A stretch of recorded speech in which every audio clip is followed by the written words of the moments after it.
After the capture of Jerusalem in 1099, stories about the event spread across medieval Europe with extraordinary speed, shaping how people imagined the city for generations. These accounts did far more than simply report a military victory. They transformed Jerusalem into an idea, a symbol loaded with spiritual meaning, triumph, sacrifice, and divine purpose. Pilgrims who traveled to the Holy Land added their own impressions, describing not only the conquest, but also the holy places they visited, the sacred atmosphere they experienced, and the emotional power of walking through a city so deeply tied to Christian belief.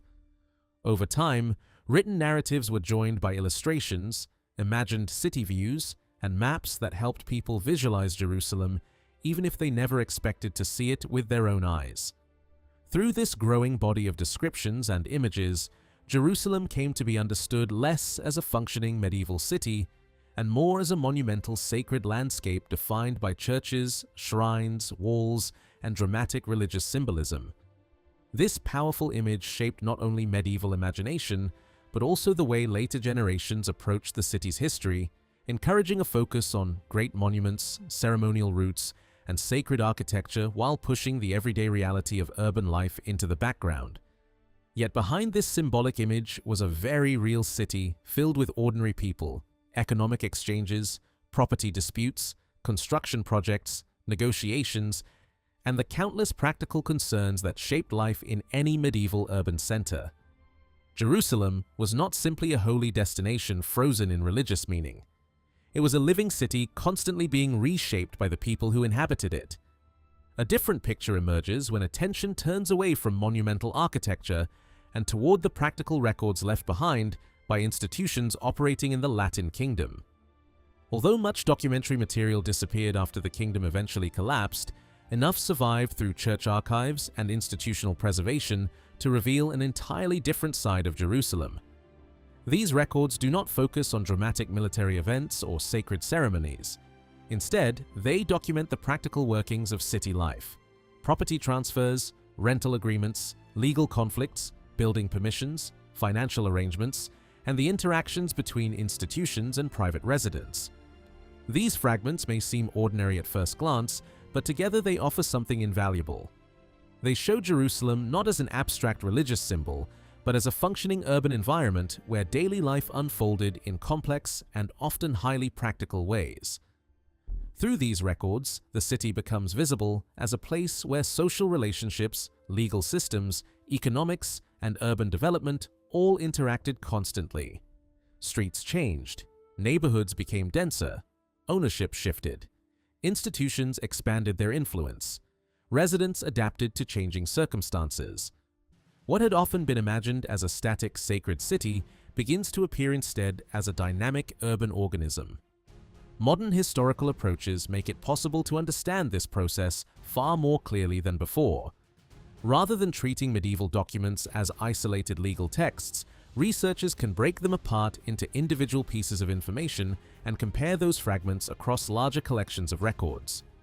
A single document might contain several separate events at once: a house sale, a rental agreement, permission for construction, obligations tied to neighboring land, or conditions protecting future ownership rights.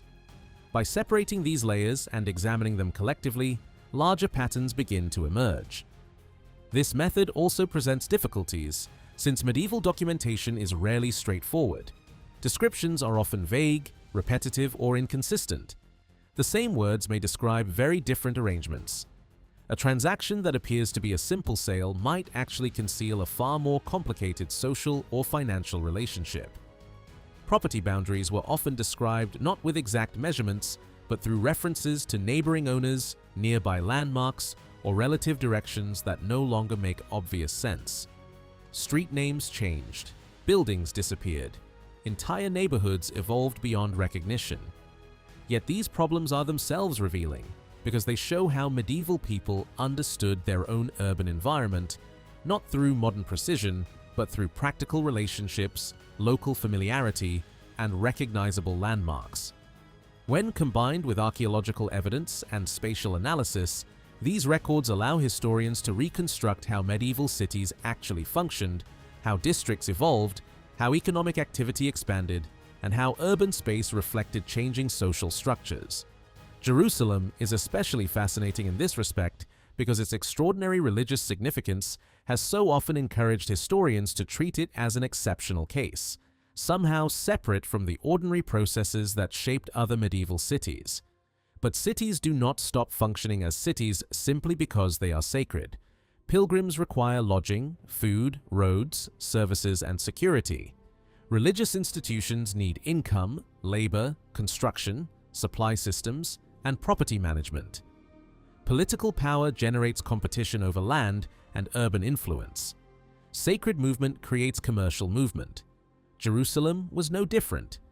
Beneath its spiritual symbolism, it was a city responding to many of the same forces that shaped urban development elsewhere, though often under unusually intense conditions. When the records are examined closely, they reveal that the city's transformation was not simply imposed through monumental construction or royal ambition. It emerged through a much more complicated combination of social adaptation, economic development, institutional competition, and practical urban growth. The earliest years after the Crusader conquest reflect a city still struggling with instability and reconstruction. Property distribution during this phase was dominated by grants, donations, and transfers tied to the immediate realities of conquest.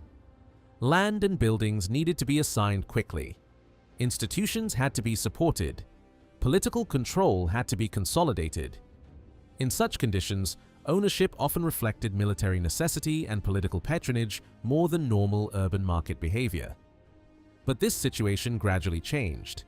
By the 1130s, a clear shift becomes visible. Commercial property exchange became more frequent. Instead of land moving primarily through grants and donations, increasing numbers of properties were bought, sold, rented, leased, or developed through monetary arrangements. This change is extremely important because it marks a transition from a conquest economy to a more stable urban economy.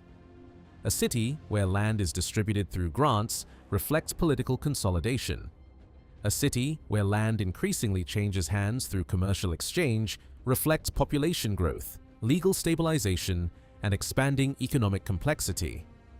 This transformation required new legal and practical mechanisms. Once property became a more active commercial asset, ownership boundaries had to be described more carefully. Rights had to be documented more clearly. Potential disputes needed anticipation. Future transfers required legal clarity. As documentation became more detailed, Jerusalem itself becomes easier to reconstruct. Residential neighborhoods begin to emerge more clearly in the records. Areas that once appear vague or sparsely populated gradually reveal denser patterns of settlement. Streets become more recognizable as active residential and commercial spaces. Certain districts show signs of sustained development rather than temporary occupation. These changes reveal a city becoming increasingly organized, populated, and economically active. The city's major thoroughfares played a particularly important role in this process. Growth appears concentrated along key north-south and east-west routes, especially those connecting major religious and ceremonial spaces. This overlap is significant because it shows that sacred geography and practical urban development were deeply interconnected. Pilgrimage routes were not simply symbolic paths. They were also economic corridors, social spaces, and zones of urban investment. Pilgrims moving through the city created demand for lodging, commerce, services, and infrastructure. Religious movements stimulated urban development in very practical ways. Jerusalem's transformation cannot therefore be understood as merely ideological or symbolic. It was equally shaped by everyday economic realities. Different institutions played very different roles in this transformation. Among them, the Holy Sepulchre appears especially important. It was not simply the city's most significant religious center, it also became one of its most active urban institutions. The Holy Sepulchre seems to have entered commercial property exchange earlier than many others, investing directly in urban holdings and taking a highly active role in shaping development. This went far beyond passive ownership. The institution regulated properties under its control, encouraged new construction, managed urban infrastructure, and inserted practical obligations into agreements to protect roads, buildings, and shared resources. This reflects a very practical form of municipal authority.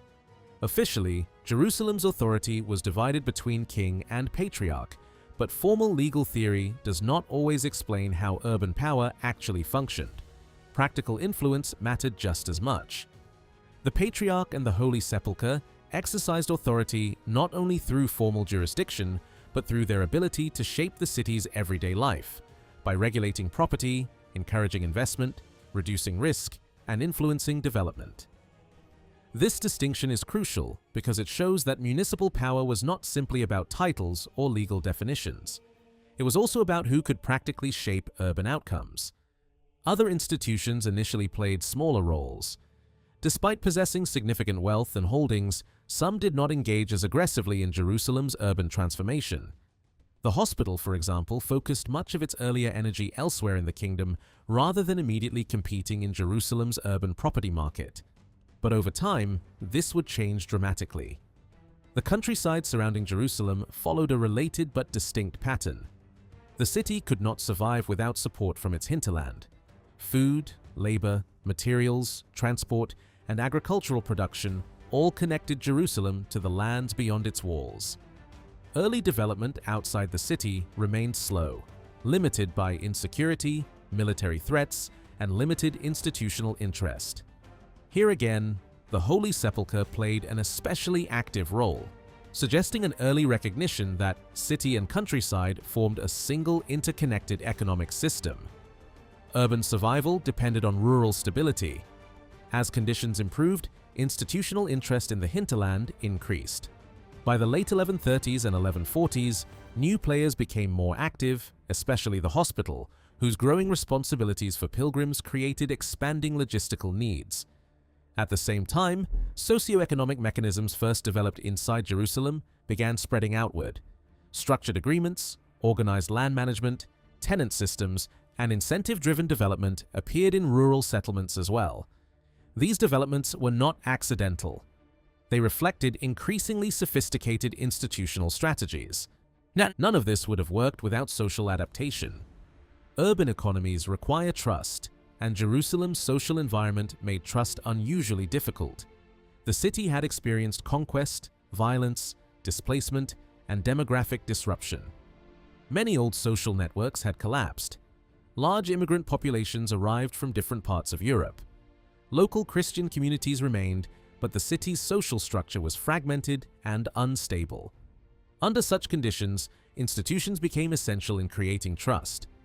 The Holy Sepulchre developed especially important relationships with Jerusalem's burgess population. These non-noble urban residents became central to the city's economic recovery. Through monetary agreements, institutional networks, confraternity ties, and other structured relationships, the Holy Sepulchre created mechanisms that reduced uncertainty and encouraged investment. Residents gained security, institutions gained reliable partners, and urban development accelerated. These arrangements did not merely generate revenue. They helped create social cohesion in a city where older communal bonds had been weakened or destroyed. As these systems matured, the burgess population became more significant. Their legal standing strengthened. Their role in municipal life expanded. Their collective identity became clearer. Yet this balance did not remain stable. By the second half of the century, institutional competition intensified. The hospital expanded aggressively into urban affairs, though often with a narrower focus centered on its own strategic interests rather than broader civic integration. The Holy Sepulchre's dominance weakened. New religious institutions entered the urban landscape. Royal intervention increased, especially under Queen Melisende, who sought to strengthen monarchical influence through patronage and urban acquisition. Political conflict complicated these efforts, while institutional rivalries became increasingly visible in the city's physical landscape. Urban development itself became more strategic. Certain districts gained importance because of specific institutional interests. David Street became a focus of hospitaller expansion. Areas near royal complexes reflected monarchical priorities. Northern and western outskirts developed according to logistical and agricultural demands. Public spaces became arenas of competition. Sacred geography became contested civic geography. Jerusalem, then, was never simply a holy city rebuilt through monumental religious ambition. It was a deeply complex medieval urban environment shaped by negotiation, migration, property exchange, institutional rivalry, economic adaptation, and constant social change. By the middle decades of the 12th century, Jerusalem was no longer simply a recently conquered sacred city being reshaped through monumental construction and religious symbolism. Beneath the visible transformation of churches, shrines, and ceremonial spaces, the city was undergoing a much deeper and more complicated internal evolution. Surviving administrative records make this increasingly clear. Large building projects were only one part of a much broader process.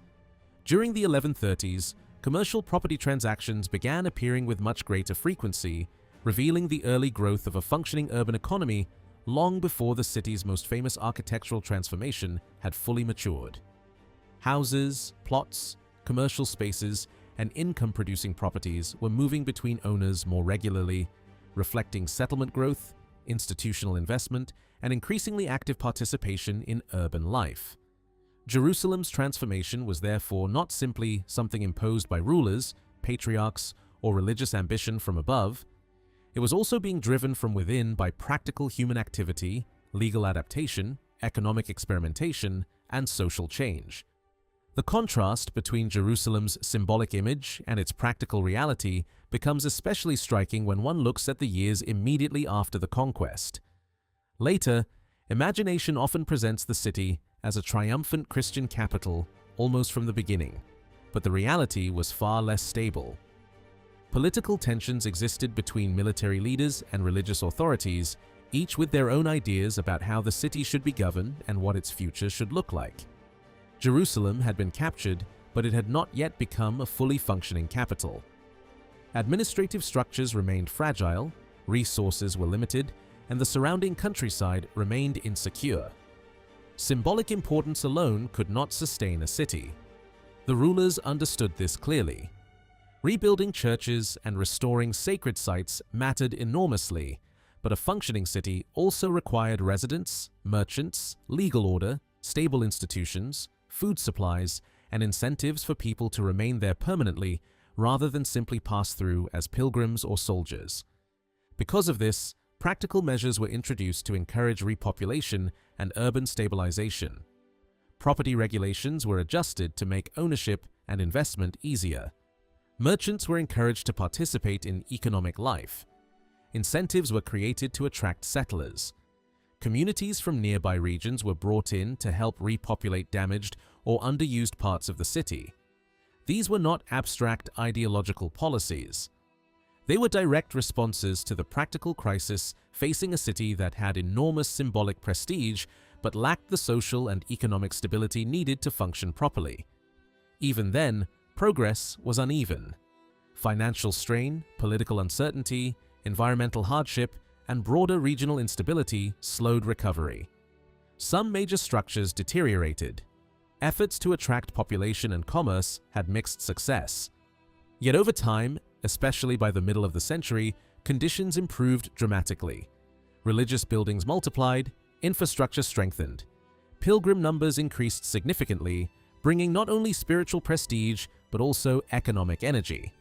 Jerusalem began to look more like the Christian capital its rulers had imagined. Traditionally, much of the credit for this transformation has been given to royal patronage, particularly during periods of stronger political stability. Certainly, rulers played important roles in financing construction, supporting religious institutions, organizing infrastructure, and reshaping public spaces. Markets, gates, streets, and monumental buildings benefited from centralized intervention. But focusing only on royal action produces an incomplete understanding of what happened.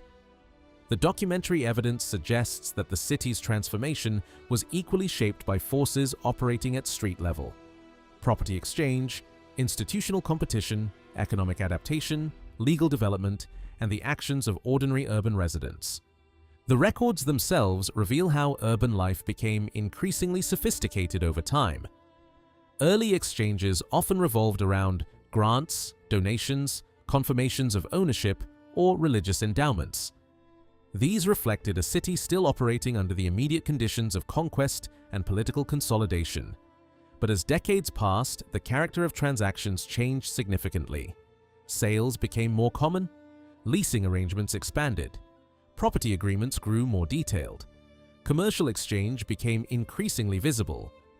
This suggests not only economic growth, but the gradual emergence of a functioning urban society with structured legal systems, clearer ownership norms, and increasingly active institutional involvement. Jerusalem was not frozen in time as a sacred city preserved only through religious symbolism. It was a living urban environment where people bought houses, sold land, expanded buildings, negotiated rights, resolved disputes, and adapted constantly to changing political and economic realities. Looking closely at these patterns reveals a city shaped not only by monumental architecture, but by practical decisions made every day by its inhabitants. The evolution of documentation itself reflects this broader development. In earlier medieval contexts, not every agreement was immediately written down.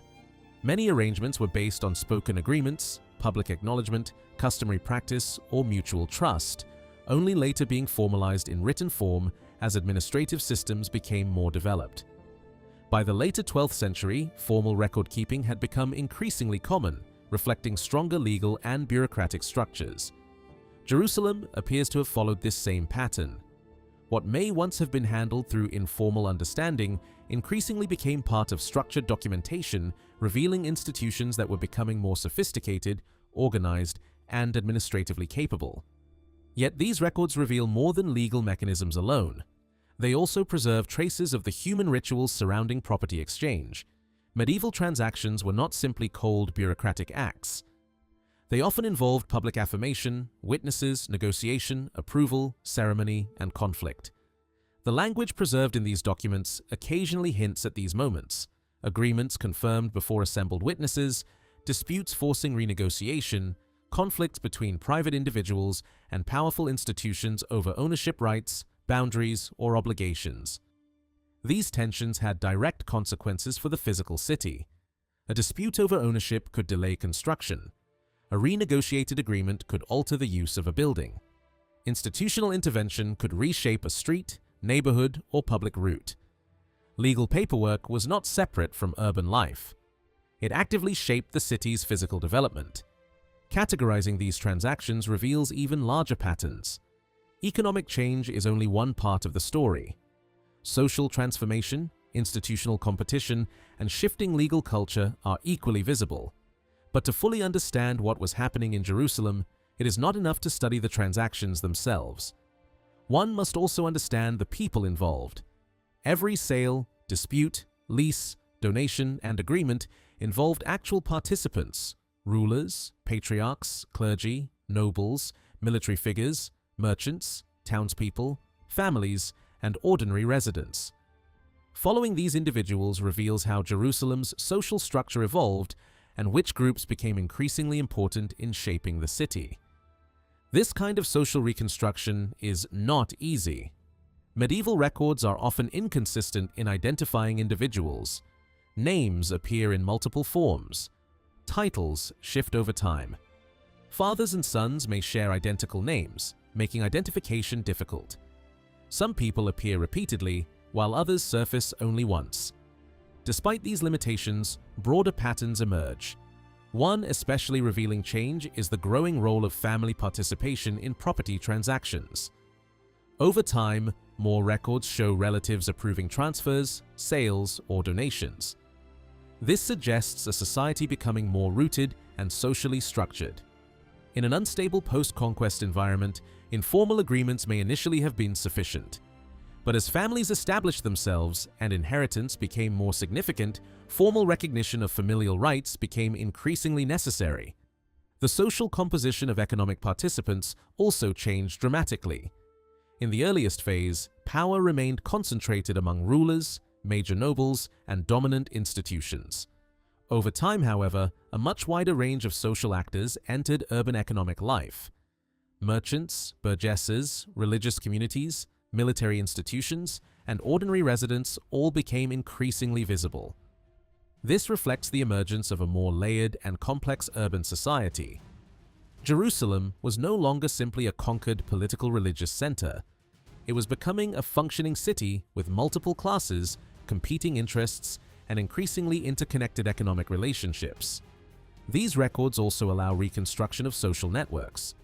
Many revolved around major religious institutions, which acted not only as spiritual centers but also as economic and political powers.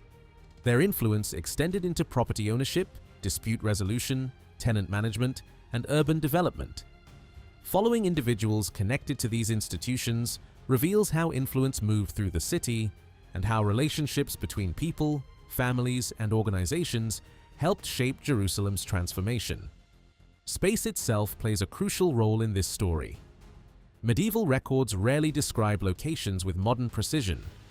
Instead, properties were often identified through neighboring owners, nearby landmarks, streets, or relative position. Although frustrating for modern interpretation, these descriptions reveal how medieval residents understood their surroundings. Over time, such descriptions make it possible to trace broader spatial patterns, how certain districts developed, which areas became economically important, and how institutional presence expanded both inside Jerusalem and beyond its walls. Property categories reveal another important layer of urban life. Transactions involved far more than private houses. Records mention workshops, ovens, mills, storage spaces, gardens, agricultural plots, rental rights, commercial privileges, and financial obligations. Studying what types of properties different groups controlled reveals much about their strategies. Some institutions simply collected rents or produced from distant estates. Others actively managed, developed, and expanded their holdings. These differences reveal contrasting approaches to wealth, influence, and urban control. Naturally, this type of reconstruction has limitations. Surviving documentation is incomplete. Many records have disappeared. What survives disproportionately reflects the activities of institutions whose archives endured, especially religious bodies, while ordinary residents are often harder to hear directly. The available timeline is also relatively short, meaning some apparent trends may reflect documentary survival rather than actual historical change. Still, even with these limitations, the surviving evidence reveals a strikingly dynamic city, one far more socially, economically, and institutionally complex than its monumental religious image alone would suggest. One of the clearest signs of this shift was the growing number of commercial transactions recorded in the city. In earlier decades, most transfers involved royal grants or broad institutional donations. Later, however, records increasingly show sales, leases, property agreements, and much more precise definitions of ownership. Properties were no longer described vaguely. They were identified with increasing specificity, carefully located, and legally distinguished. This reflects a city becoming more organized, more populated, and more economically active. These changes mirror broader patterns seen in medieval urban development elsewhere, where growing populations and stronger administrative systems led to more structured property ownership. But in Jerusalem, the shift carries particular significance. It suggests the emergence of a more active urban society, one in which residents and institutions were not merely occupying space, but actively reshaping it through economic behavior. Property was being divided, exchanged, expanded, and redefined with increasing frequency. This becomes even more striking when the spatial distribution of these transactions is examined. Older interpretations often assume that early Latin settlement was concentrated almost entirely in one corner of the city, centered around major Christian institutions. This view was influenced heavily by later narratives that emphasized population weakness and concentrated Christian authority. But the documentary evidence tells a more complicated story. Settlement appears to have been much more widely distributed across Jerusalem than previously assumed.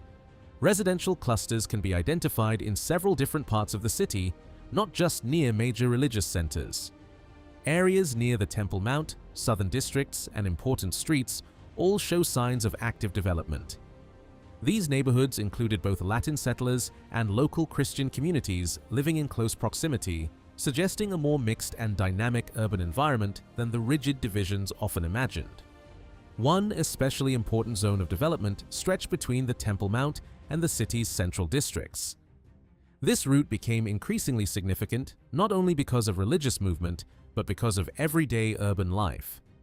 Properties along this corridor appear repeatedly in records over time, revealing expanding residential settlement and growing infrastructure. New houses appear beside older ones, commercial facilities emerge, and public utilities become part of the urban landscape. This suggests that Jerusalem's transformation was not simply about monumental architecture or sacred symbolism. It was about the creation of a living city, one shaped by migration, legal reform, commerce, institutional rivalry, and practical urban growth. Streets were not just ceremonial pathways for pilgrims. They were places where people lived, traded, negotiated, and built new lives. Jerusalem's rebirth was not only spiritual, it was deeply urban, economic, and human. Jerusalem's urban growth in the 12th century was not limited to its most famous streets and religious landmarks. Just beside the Street of the Temple, another important district was taking shape, a neighborhood that combined homes, workshops, and commercial life in the very heart of the city. Although the exact layout of some of these streets remains difficult to reconstruct because names changed over time and medieval descriptions were often inconsistent, the surviving evidence makes one thing clear. This was one of Jerusalem's earliest and busiest urban centers. By the 1130s, this area was already showing clear signs of dense development. Records describe plots of land surrounded by existing houses, suggesting neighborhoods that were already well established rather than empty ground waiting to be settled. In some cases, documents explicitly mention permission being granted to build new houses, offering rare proof that fresh construction was actively taking place rather than simply reusing older buildings left behind after the conquest. This is especially important because in many medieval cities it is difficult to tell whether a structure was newly built or simply reoccupied. Here, however, the language makes the picture much clearer. Jerusalem was physically expanding. This district was not purely residential. It was a mixed urban environment where homes and commerce existed side by side. Merchants owned multiple properties, business activity was concentrated in nearby markets, and everyday city life unfolded in crowded streets lined with buildings serving different purposes. One incident even places a violent political attack directly in front of a merchant's establishment, offering a rare glimpse of Jerusalem not as an abstract holy city, but as a living, noisy, unpredictable urban space filled with ordinary public life. Other districts were evolving in similar ways. Near the northeastern side of the Temple Mount, another residential cluster began to emerge. A single recorded property from the late 1120s later became part of a much larger concentration of houses and supporting infrastructure. Within only a few decades, multiple additional homes appeared in the same zone, along with practical facilities such as ovens that served the surrounding population. This suggests rapid urban growth and increasing population density. The same pattern can be seen near Zion Gate. Early records mention houses and gardens in the area, but later evidence reveals a much more developed environment: clusters of homes, commercial spaces, vaulted structures, and ovens. What began as scattered settlement gradually became a dense urban neighborhood. Some properties were built above others, suggesting either multi-level construction or increasingly compact urban planning driven by population pressure and limited space. Interestingly, even in these growing districts, not every corner of Jerusalem was fully developed at once. Some documents from later decades still mention unused land inside the city, showing that growth was uneven. Certain neighborhoods became densely packed early, while others remained partially open, available for future expansion. This reminds us that Jerusalem's development was not a single planned project, but a constantly evolving urban process, shaped by changing needs and opportunities. For many years, historians assumed that early Latin settlement in Jerusalem was concentrated mainly around the Church of the Holy Sepulchre, in what became the city's Christian center.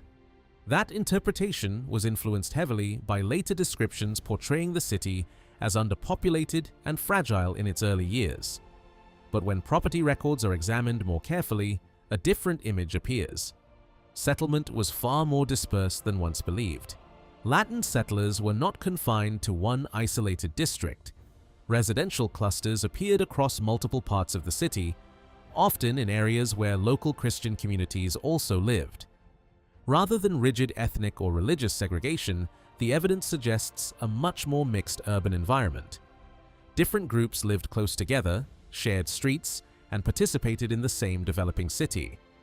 The area around the Holy Sepulchre itself also continued to evolve significantly. New homes appeared, older properties changed ownership, and dense clusters formed around major institutions. In some cases, entirely new houses were clearly constructed, again showing that Jerusalem's growth involved genuine expansion rather than simply restoring abandoned quarters. These neighborhoods were socially diverse as well, with different religious communities and institutional properties existing side by side. Near St. Stephen's Gate, the transformation was equally dramatic.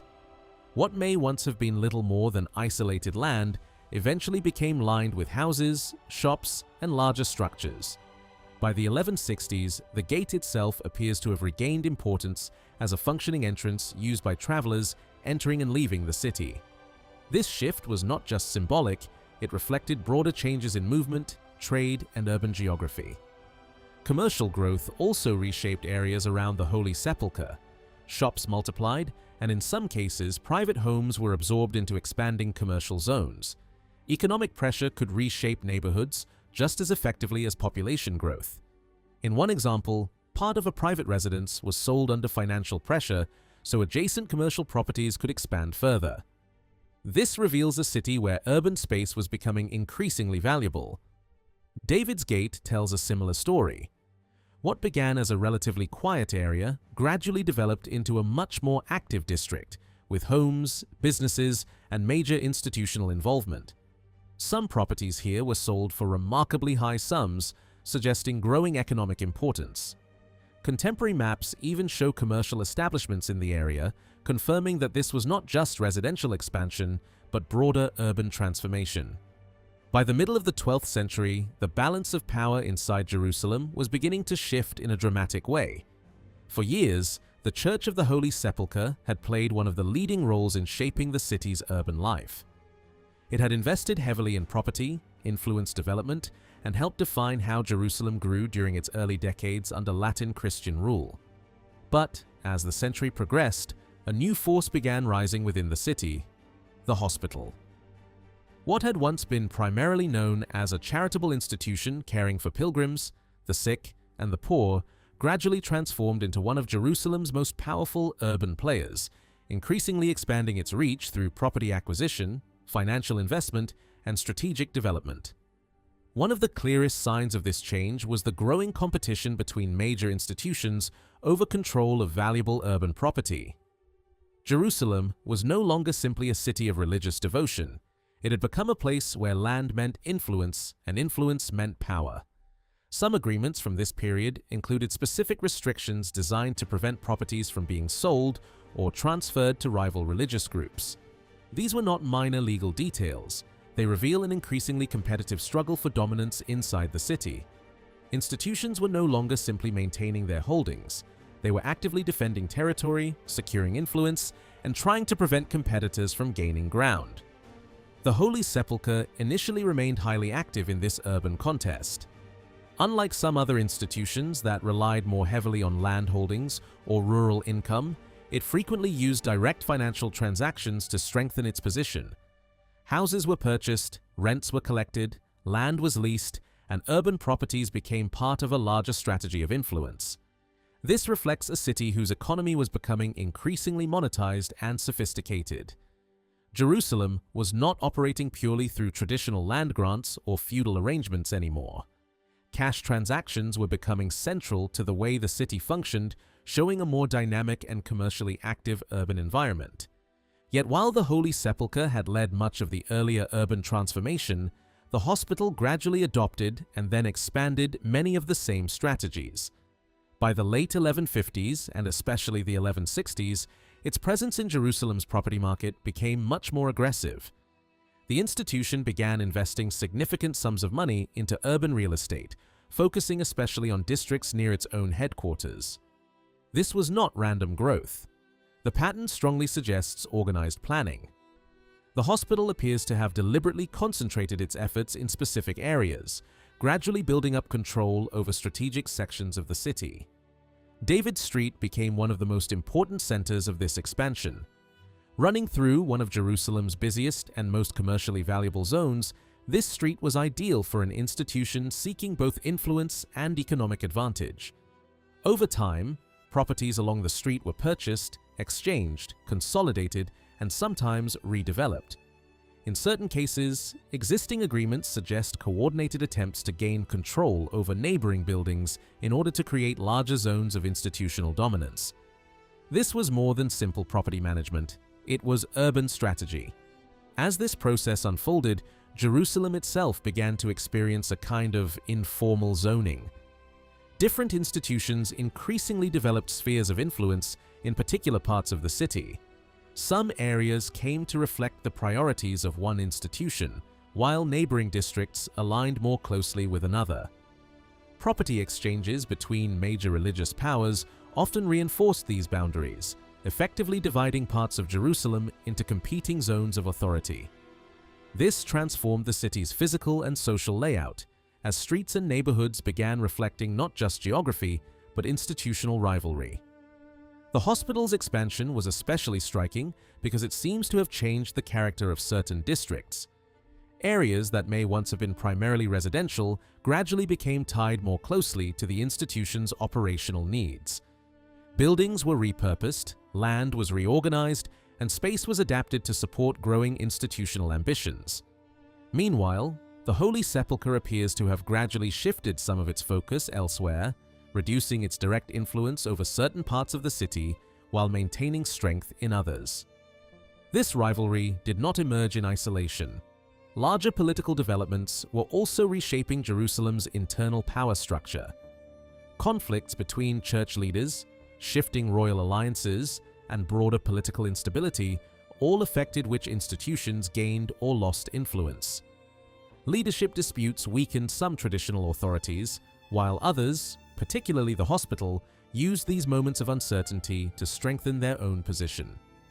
Jerusalem's urban development was therefore shaped not only by economics, but also by politics, ambition, and institutional maneuvering.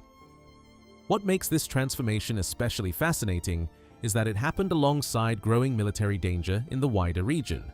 Looking back, it may seem surprising that such major investments were being made in Jerusalem during an increasingly unstable era. Yet, from the perspective of those living at the time, the future may not have seemed so hopeless. Expanding urban holdings may have reflected confidence, strategic preparation, or simply long-term institutional planning. In either case, these developments show that Jerusalem remained a city of active investment and urban ambition even in uncertain times. Not every institution followed the same path. Some focused heavily on urban expansion, while others concentrated more on rural estates or external income sources. Certain religious establishments remained important symbols within Jerusalem, but played relatively little role in its commercial transformation. Their buildings may have continued growing architecturally, but they were far less involved in the aggressive real estate activity that reshaped other parts of the city. This reveals that not all power in Jerusalem worked in the same way. Some institutions built influence through land markets and economic activity, while others relied on royal support, prestige, or older forms of authority. The monarchy also remained a significant force, though its role evolved over time. Early rulers had distributed broad land grants and shaped Jerusalem through direct intervention, but later royal involvement became more targeted. Instead of controlling vast areas outright, rulers increasingly had to navigate a much more crowded and competitive urban environment where major institutions already held substantial influence. Royal projects still affected infrastructure, streets, markets, and public space, but direct control over the city's urban heart had become much harder to maintain. Jerusalem was no longer a city being shaped solely through conquest or religious symbolism. It had become a deeply complex medieval capital where competing institutions, financial systems, political ambitions, and everyday urban realities all collided. Streets were not just routes for pilgrims. Buildings were not just sacred landmarks. Every neighborhood had become part of an ongoing struggle over influence, identity, and control. Beneath the holy image known to the wider world was a living city, crowded, ambitious, competitive, and constantly changing. After the Crusaders captured Jerusalem, transforming the city itself was only part of the challenge. A city, no matter how sacred or politically important, could not survive in isolation. It needed food, water, labor, roads, agricultural production, nearby settlements, and a stable surrounding region that could support urban life. Jerusalem's connection with its countryside was therefore not a secondary issue. It was essential to the city's survival. Unlike major coastal centers that benefited from maritime trade and constant commercial exchange, Jerusalem depended far more heavily on the land surrounding it. Its role as a religious capital and pilgrimage destination only increased that dependence, since a constant movement of pilgrims, clergy, soldiers, and settlers placed enormous pressure on local resources. But this relationship between city and countryside was not simple. It was not just a matter of farms sending food into the city and merchants carrying goods back out. Jerusalem and its surrounding lands formed a much more interconnected system, where urban growth and rural development shaped one another constantly. The condition of the countryside affected the city's stability, while decisions made inside Jerusalem influenced the development of nearby villages, estates, and agricultural zones. The two were deeply connected, functioning as parts of the same living environment. Yet in the years immediately after the conquest, this relationship was far from stable. Later descriptions of the region might give the impression of a prosperous and productive countryside surrounding a thriving Christian capital, but the early reality was far harsher. The region had already suffered decline before the Crusaders arrived. Settlement patterns had contracted, populations had fallen in some areas, and difficult environmental conditions had weakened both the city and its hinterland. Contemporary accounts from the time of the siege describe shortages of water, harsh conditions, and an unforgiving landscape. Capturing Jerusalem was one thing. Making it sustainable was another entirely. In the first years after the conquest, the surrounding countryside remained dangerous and unstable. Roads leading to Jerusalem were vulnerable to raids, especially from hostile forces operating from nearby regions. Frankish military expeditions moving through the countryside often encountered abandoned villages, damaged settlements, and insecure territory rather than thriving agricultural communities ready to support the new regime. Some early descriptions suggest that survival depended less on organized production and more on military extraction, taking resources where they could be found rather than relying on stable economic systems. Even travelers who visited Jerusalem during these early years describe a mixed landscape. Some regions appeared fertile and inhabited, while others looked neglected or deserted. This suggests that development was uneven and fragile. The countryside was not uniformly empty, but neither was it immediately transformed into a prosperous support network for the city. Building that network would take time, planning, and institutional involvement. Signs of change began appearing gradually during the 1120s. Evidence suggests that agricultural cultivation was expanding in some areas, while commercial links between the city and surrounding lands became more organized. Policies encouraging trade in agricultural products indicate that Jerusalem's rulers were beginning to recognize the urgent need to improve the economic relationship between the city and its countryside. These were not abstract economic reforms. They were responses to real pressures involving food supply, urban survival, and long-term political stability. Religious institutions played a major role in this transformation.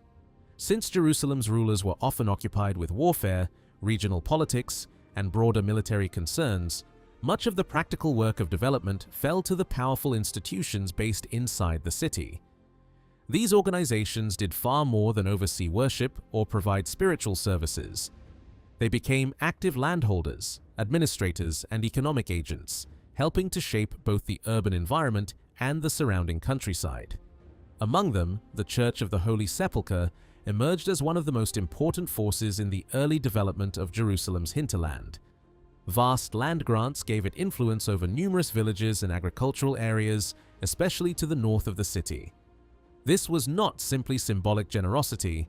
These lands represented real economic resources, agricultural potential, and territorial influence. Managing them meant helping to create the systems that would support Jerusalem itself. The scale of these early grants is striking.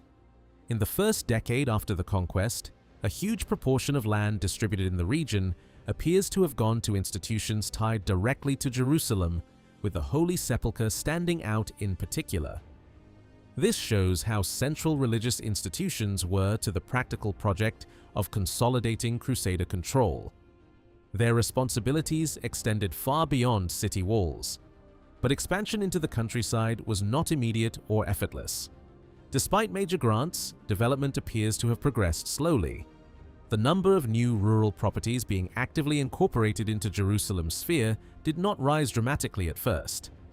In fact, growth remained relatively modest for some time, suggesting that ownership on paper did not always mean immediate transformation on the ground. Political insecurity, environmental hardship, labor shortages, and military threats all likely slowed progress. Not all institutions approached this process in the same way. Some became deeply involved in rural expansion, while others focused elsewhere. The Holy Sepulchre steadily increased its rural holdings and influence. Other religious institutions also acquired land, though often through different networks and for different purposes. Some noble families donated lands as acts of religious devotion, but these donations also carried practical economic implications. Giving land to religious institutions could strengthen alliances, ensure cultivation, and support broader settlement efforts. This tells us something important about the early years of Crusader Jerusalem. Demand for land near the Holy City may not have been immediately overwhelming, despite Jerusalem's immense symbolic importance. If powerful nobles were willing to part with nearby holdings, it suggests that these lands had yet to reach the strategic or economic value they would later acquire. The countryside's transformation was gradual, not automatic. Over time, however, the relationship between Jerusalem and its hinterland became stronger, more organized, and more economically meaningful. Agricultural production increased, settlements expanded, and institutional management became more sophisticated. Villages, vineyards, mills, gardens, and estates formed part of an increasingly interconnected regional system, feeding the city and supporting its growth. Jerusalem's transformation, then, was never just about churches, walls, and sacred monuments. It depended equally on fields, roads, villages, and the people working beyond the city's gates. The Holy City could not rise without the countryside rising with it. What emerged over the decades was not simply an urban center surrounded by passive farmland, but an active regional ecosystem where city and countryside shaped each other continuously. Jerusalem's survival was built as much in vineyards and rural settlements as in its churches and marketplaces. From the 1140s onward, the development of the land surrounding Jerusalem began to change in noticeable ways.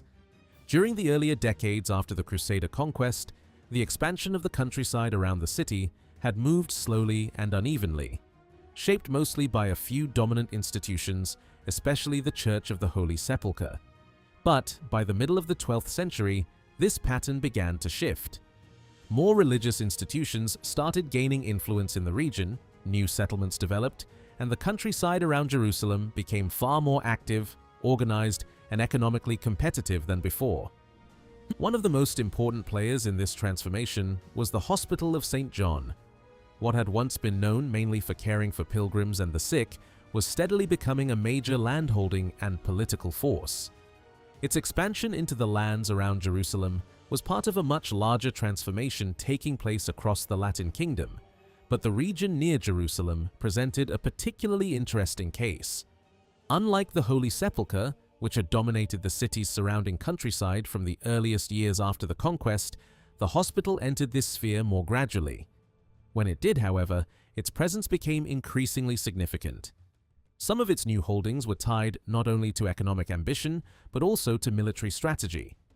In dangerous frontier zones, fortified settlements were created to help protect the kingdom against raids and attacks. Some of these areas were somewhat distant from Jerusalem itself, yet they still formed part of the broader network connected to the city. This reminds us that a medieval city's influence was not limited simply by physical distance. Political authority, trade routes, military logistics, pilgrimage movement, and institutional power all extended the city's reach far beyond its immediate outskirts. The hospital also expanded through agreements involving important lands west of Jerusalem. These acquisitions were not always straightforward purchases. Some involved complex leasing arrangements, shared revenues, and negotiated divisions of income with other institutions. In certain cases, harvest revenues, agricultural production, and even future profits were carefully divided between competing powers. This shows that by this period, Jerusalem's surrounding economy had become far more sophisticated than the unstable conditions of the early 12th century. New institutions also began appearing in areas near the city. Religious communities founded near Jerusalem established footholds in the countryside, adding fresh layers to the region's social and economic landscape. Some settlements were repurposed, others expanded dramatically, and entirely new centers of activity emerged. In certain cases, properties once controlled by older institutions were redistributed to support these newer foundations, often with compensation or negotiated arrangements to prevent conflict. Even as these changes unfolded, the Holy Sepulchre remained one of the most powerful forces in Jerusalem's countryside. But its strategy evolved. During the earliest decades, its influence had depended heavily on enormous royal land grants. By the mid-12th century, however, the institution became much more actively involved in direct economic management. Rather than simply holding property, it increasingly invested in acquiring, developing, reorganizing, and profiting from its estates. One major sign of this transformation was the rise of commercial transactions. In earlier decades, land ownership had been shaped largely through donations, gifts, and grants from rulers or nobles. But by the 1140s, and especially the 1150s, buying and selling land became far more common. Jerusalem's countryside was no longer simply being distributed, it was becoming a functioning market. Property now had measurable monetary value, and institutions were increasingly willing to spend enormous sums to secure strategic assets. The Holy Sepulchre was especially aggressive in this new environment. It began purchasing large estates for substantial amounts of money, sometimes paying extraordinary prices for land. These were not symbolic transactions. They represented deliberate investment strategies aimed at expanding control over productive territory. In some cases, sellers were motivated by urgent personal financial pressures, such as the need to raise ransom money, creating opportunities for wealthy institutions to expand their holdings. At the same time, existing properties were being developed in much more dynamic ways.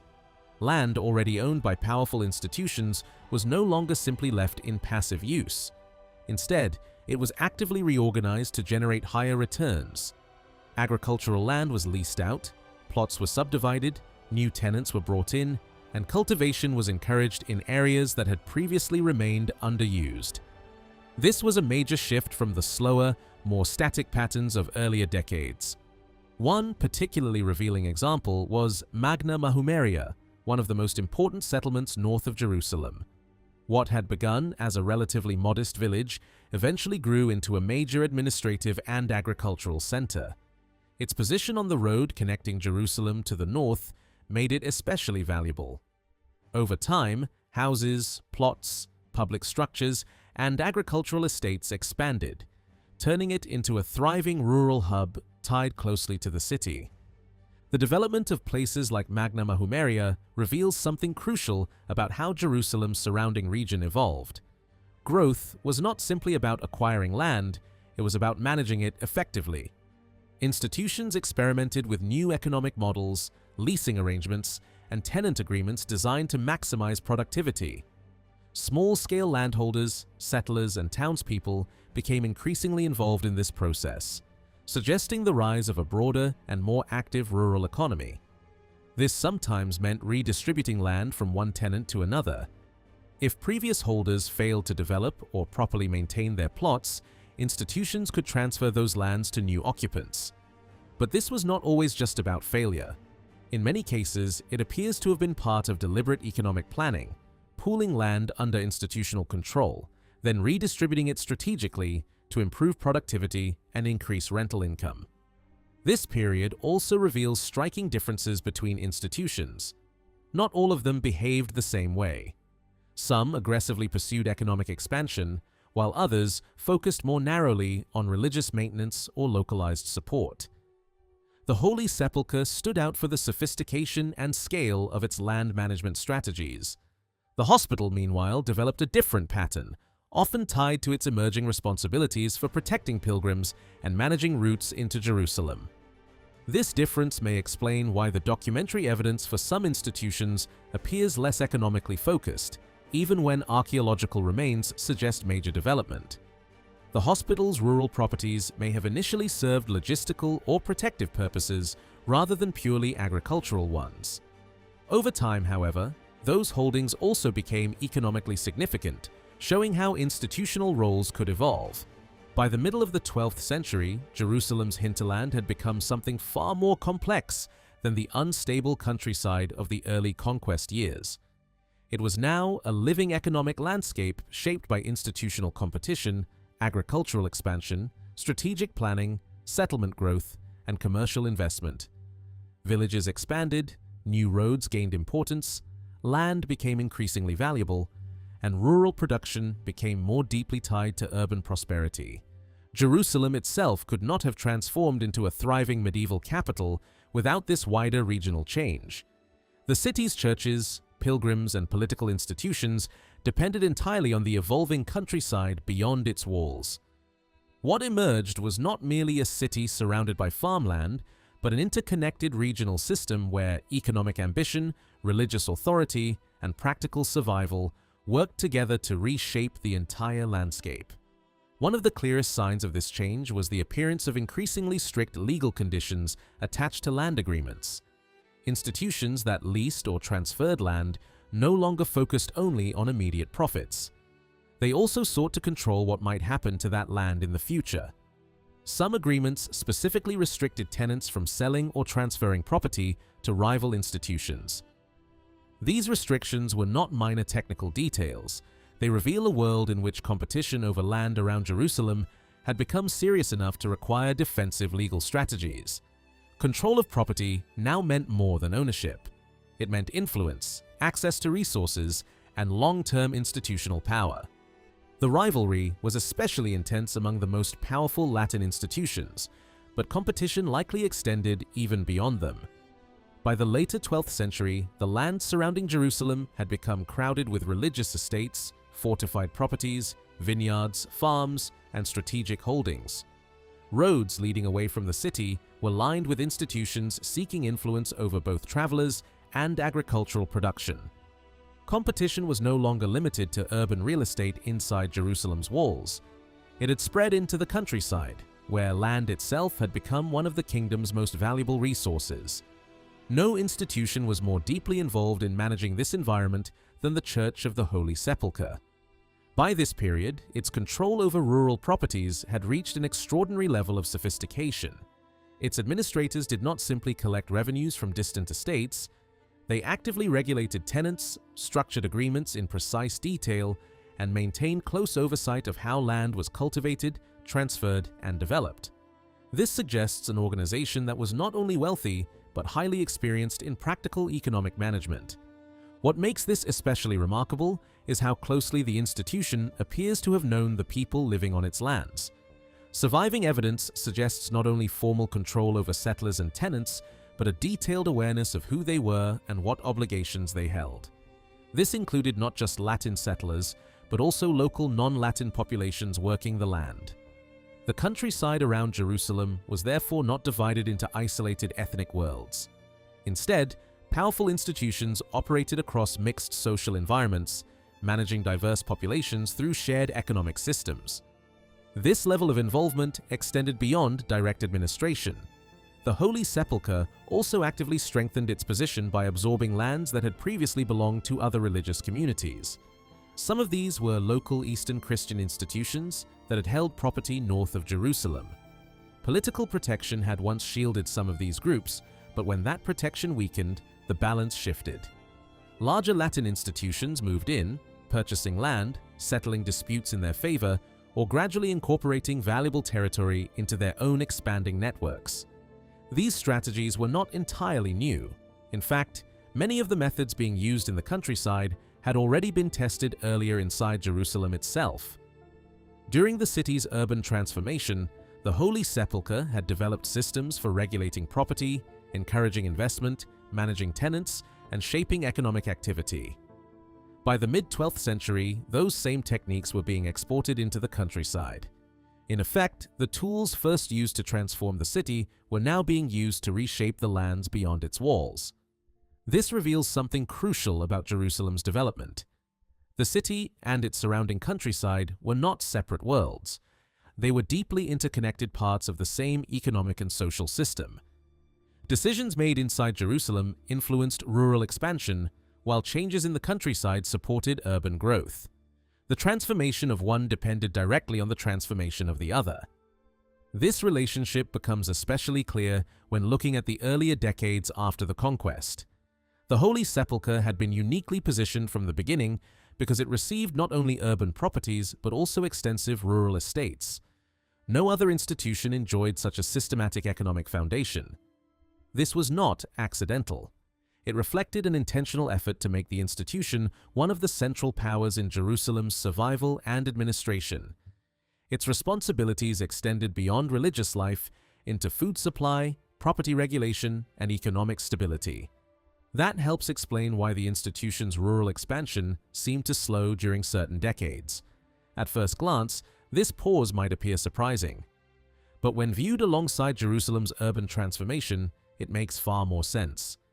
During the 1130s, the Holy Sepulchre appears to have focused heavily on reshaping the city itself, directing energy toward urban development rather than acquiring new rural territory. Yet even during this period, it did not ignore its countryside holdings entirely. Instead, it redirected urban wealth and urban relationships towards supporting rural estates already under its control. This pattern reflects a far more strategic approach than simple land accumulation. Rather than endlessly expanding outward, the institution learned to extract more value from what it already possessed. Existing lands were reorganized, tenants were managed more efficiently, and legal tools were used to increase productivity. This was economic development in a much more deliberate sense. The hospital followed a different but equally fascinating path. In its earlier years, its economic interests were focused more broadly across the kingdom rather than specifically around Jerusalem. Inside the city, it possessed properties that generated revenue, but its strongest energies were directed elsewhere. That began to change in the 1140s. The acquisition of important lands west of Jerusalem marked a major turning point. Over time, these holdings developed significantly, even if surviving records do not always show every stage of that process clearly. What becomes much clearer by the 1150s and 1160s is the hospital's growing interest in land immediately outside Jerusalem itself. Its strategy appears highly intentional. Rather than simply collecting scattered estates, the hospital concentrated on land near major routes into the city. Properties outside key gates became especially attractive. Vineyards, gardens, agricultural plots, and supporting structures were acquired, exchanged, or consolidated. These were not random investments. Their locations suggest strategic planning or aimed at controlling movement, strengthening institutional presence, and securing access to both economic and logistical resources. This makes perfect sense when considering the hospital's expanding responsibilities. As Jerusalem attracted larger numbers of pilgrims, the institution's role in caring for travelers, protecting movement, and supporting urban infrastructure became increasingly important. Control over land near access routes offered both practical advantages and economic opportunity. The northern approaches to Jerusalem became especially important in this regard. Properties near major roads leading into the city show clear signs of consolidation. The same pattern appears along southern routes as well, where military and religious institutions established towers, houses, and secure stopping points for travelers moving toward Jerusalem and the Jordan Valley. This suggests that the hospital's expansion was not purely agricultural. It was part logistics, part security, part economic planning. Land near Jerusalem served multiple purposes at once: feeding institutions, supporting pilgrims, securing roads, and extending institutional influence beyond the walls. Other institutions also held properties around Jerusalem, but their involvement appears less systematic. Some owned vineyards, others agricultural estates, but few seem to have pursued expansion with the same intensity as the Holy Sepulchre or the hospital.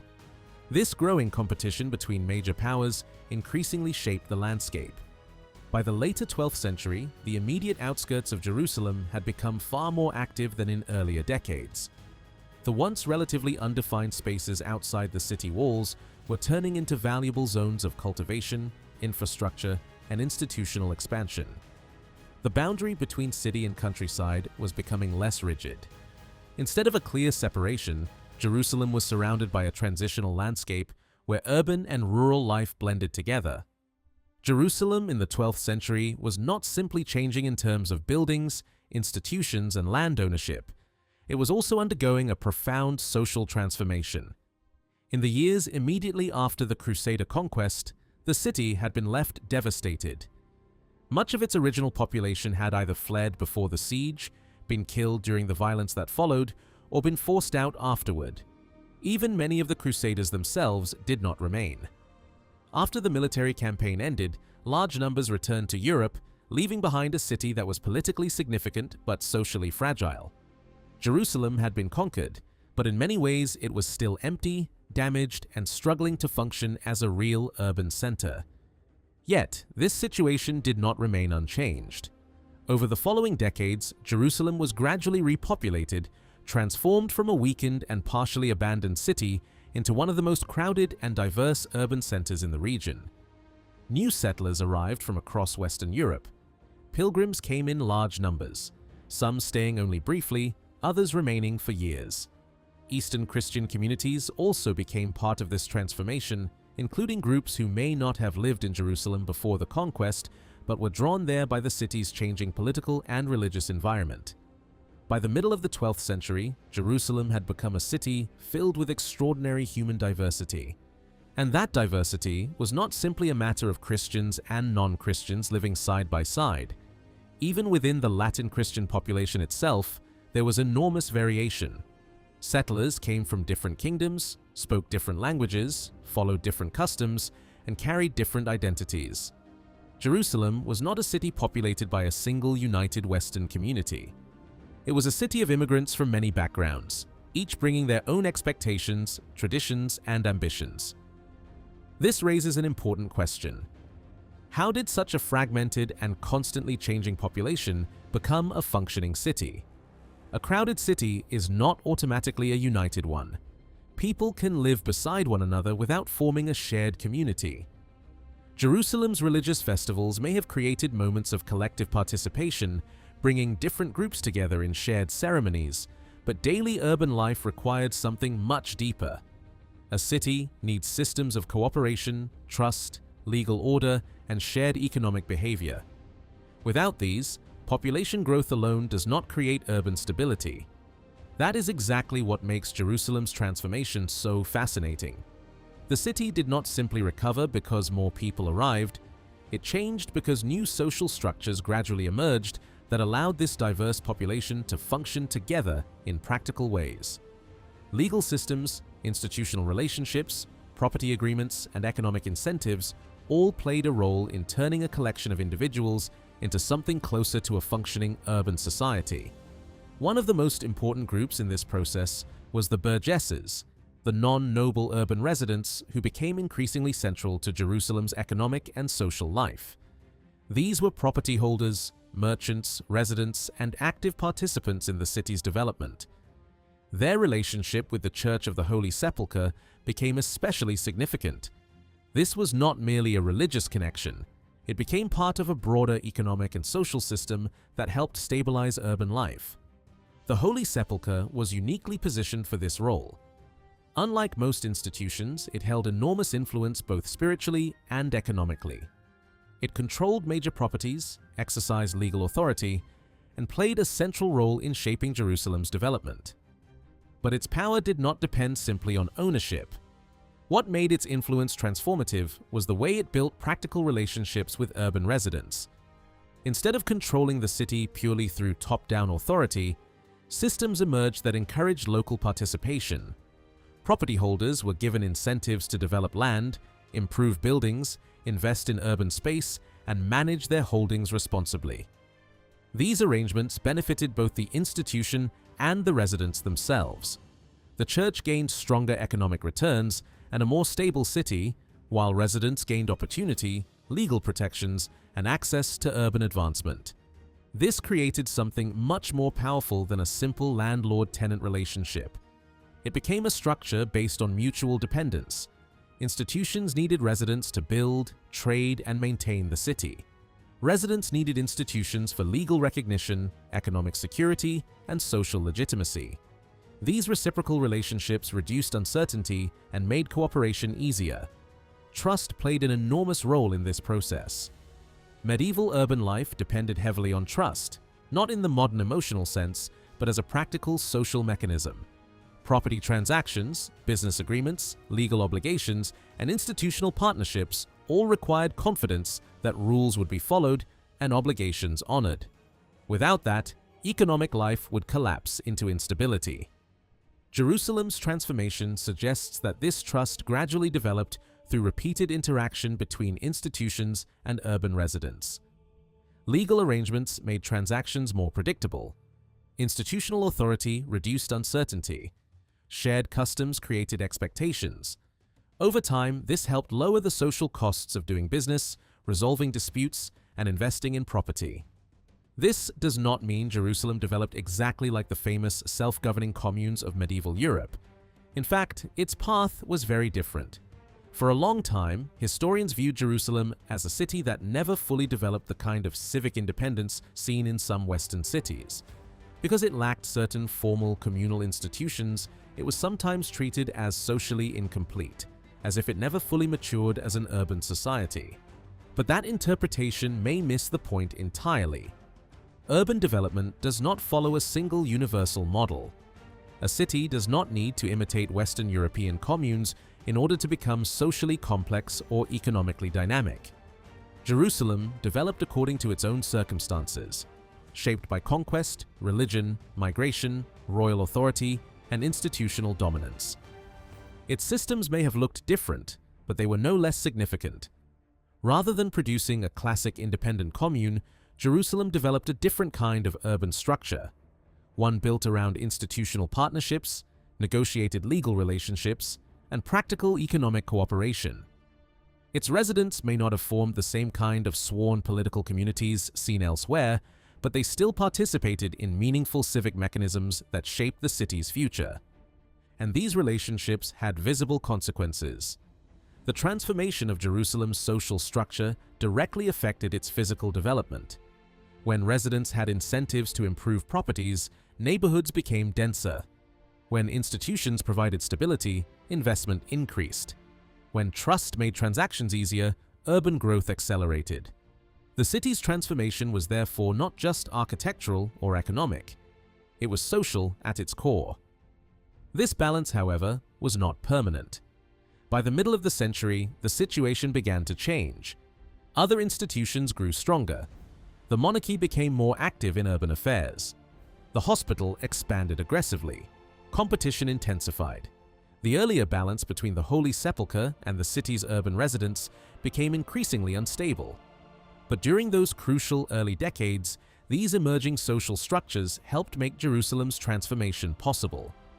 A city that had once struggled with depopulation, instability, and fragmentation gradually became a living urban center, not simply because people arrived, but because systems emerged that allowed strangers, settlers, institutions, and communities to function together as part of a shared urban world. Property exchanges in medieval society were never only about land, buildings, or money. Long before these exchanges became clearly commercial transactions, they already carried deep social meaning. When someone gave land, a house, a garden, or another form of property to a religious institution, this act often expressed far more than generosity. It could show a person's identity, social position, loyalty, faith, family memory, and desire to belong to a wider community. These transfers helped connect individuals to powerful institutions and place them within visible social networks. They also shaped the physical landscape around them. At first, this influence was most visible in rural areas, especially around monasteries and religious estates. But over time, the same patterns began to affect towns and cities as well. Property exchange became one of the main ways through which medieval spaces were organized, developed, and transformed. During the 12th century, this older world of gifts and personal obligation began to change. Property transfers increasingly became connected with money, rent, sale, compensation, and long-term financial arrangements. This did not mean that older traditions disappeared. Religious devotion, personal loyalty, and social honor still mattered, but they now operated alongside more commercial forms of exchange. As a result, legal habits, institutional practices, and social relationships all had to adjust. Every transaction became part of a wider system in which ownership, trust, authority, and community were linked together. Documents that recorded these exchanges therefore reveal much more than economic activity. They show who was trusted, who had influence, who acted as witness, who belonged to which social circle, and how different groups became connected through property over time. Trust was the foundation of this whole system. Without trust, property transactions could not function properly. A buyer needed to believe that the seller had the right to transfer the property. A tenant needed confidence that his agreement would be respected. An institution needed assurance that its rights would not later be challenged by relatives, neighbors, or rival groups. In many medieval towns, trust was supported by older social networks. Families, neighbors, respected witnesses, and local officials helped guarantee that agreements were accepted by the community. But in early Frankish Jerusalem, this was much more difficult. The city had been violently disrupted by conquest. Many earlier residents had fled, been killed, or been forced out. New settlers arrived from different parts of Europe, often without deep family roots in the city. Eastern Christian groups, pilgrims, clergy, soldiers, merchants, and temporary residents all lived side by side. In such a world, older forms of local trust could not simply be assumed. Because of this, Jerusalem needed new ways to create security and confidence between people. In many medieval places, witnesses played this role. They confirmed that a transaction was legitimate and that the people involved had acted properly. Sometimes witnesses were neighbors, sometimes relatives, and sometimes respected members of the wider community. Their value came from reputation and shared knowledge. But in a newly formed immigrant society, where many people had only recently arrived, this kind of deep communal memory was still developing. Family approval was also important in medieval property transfers because relatives could later challenge a sale or donation. Yet in Jerusalem, many settlers did not have extended family networks around them. This made institutional authority even more important.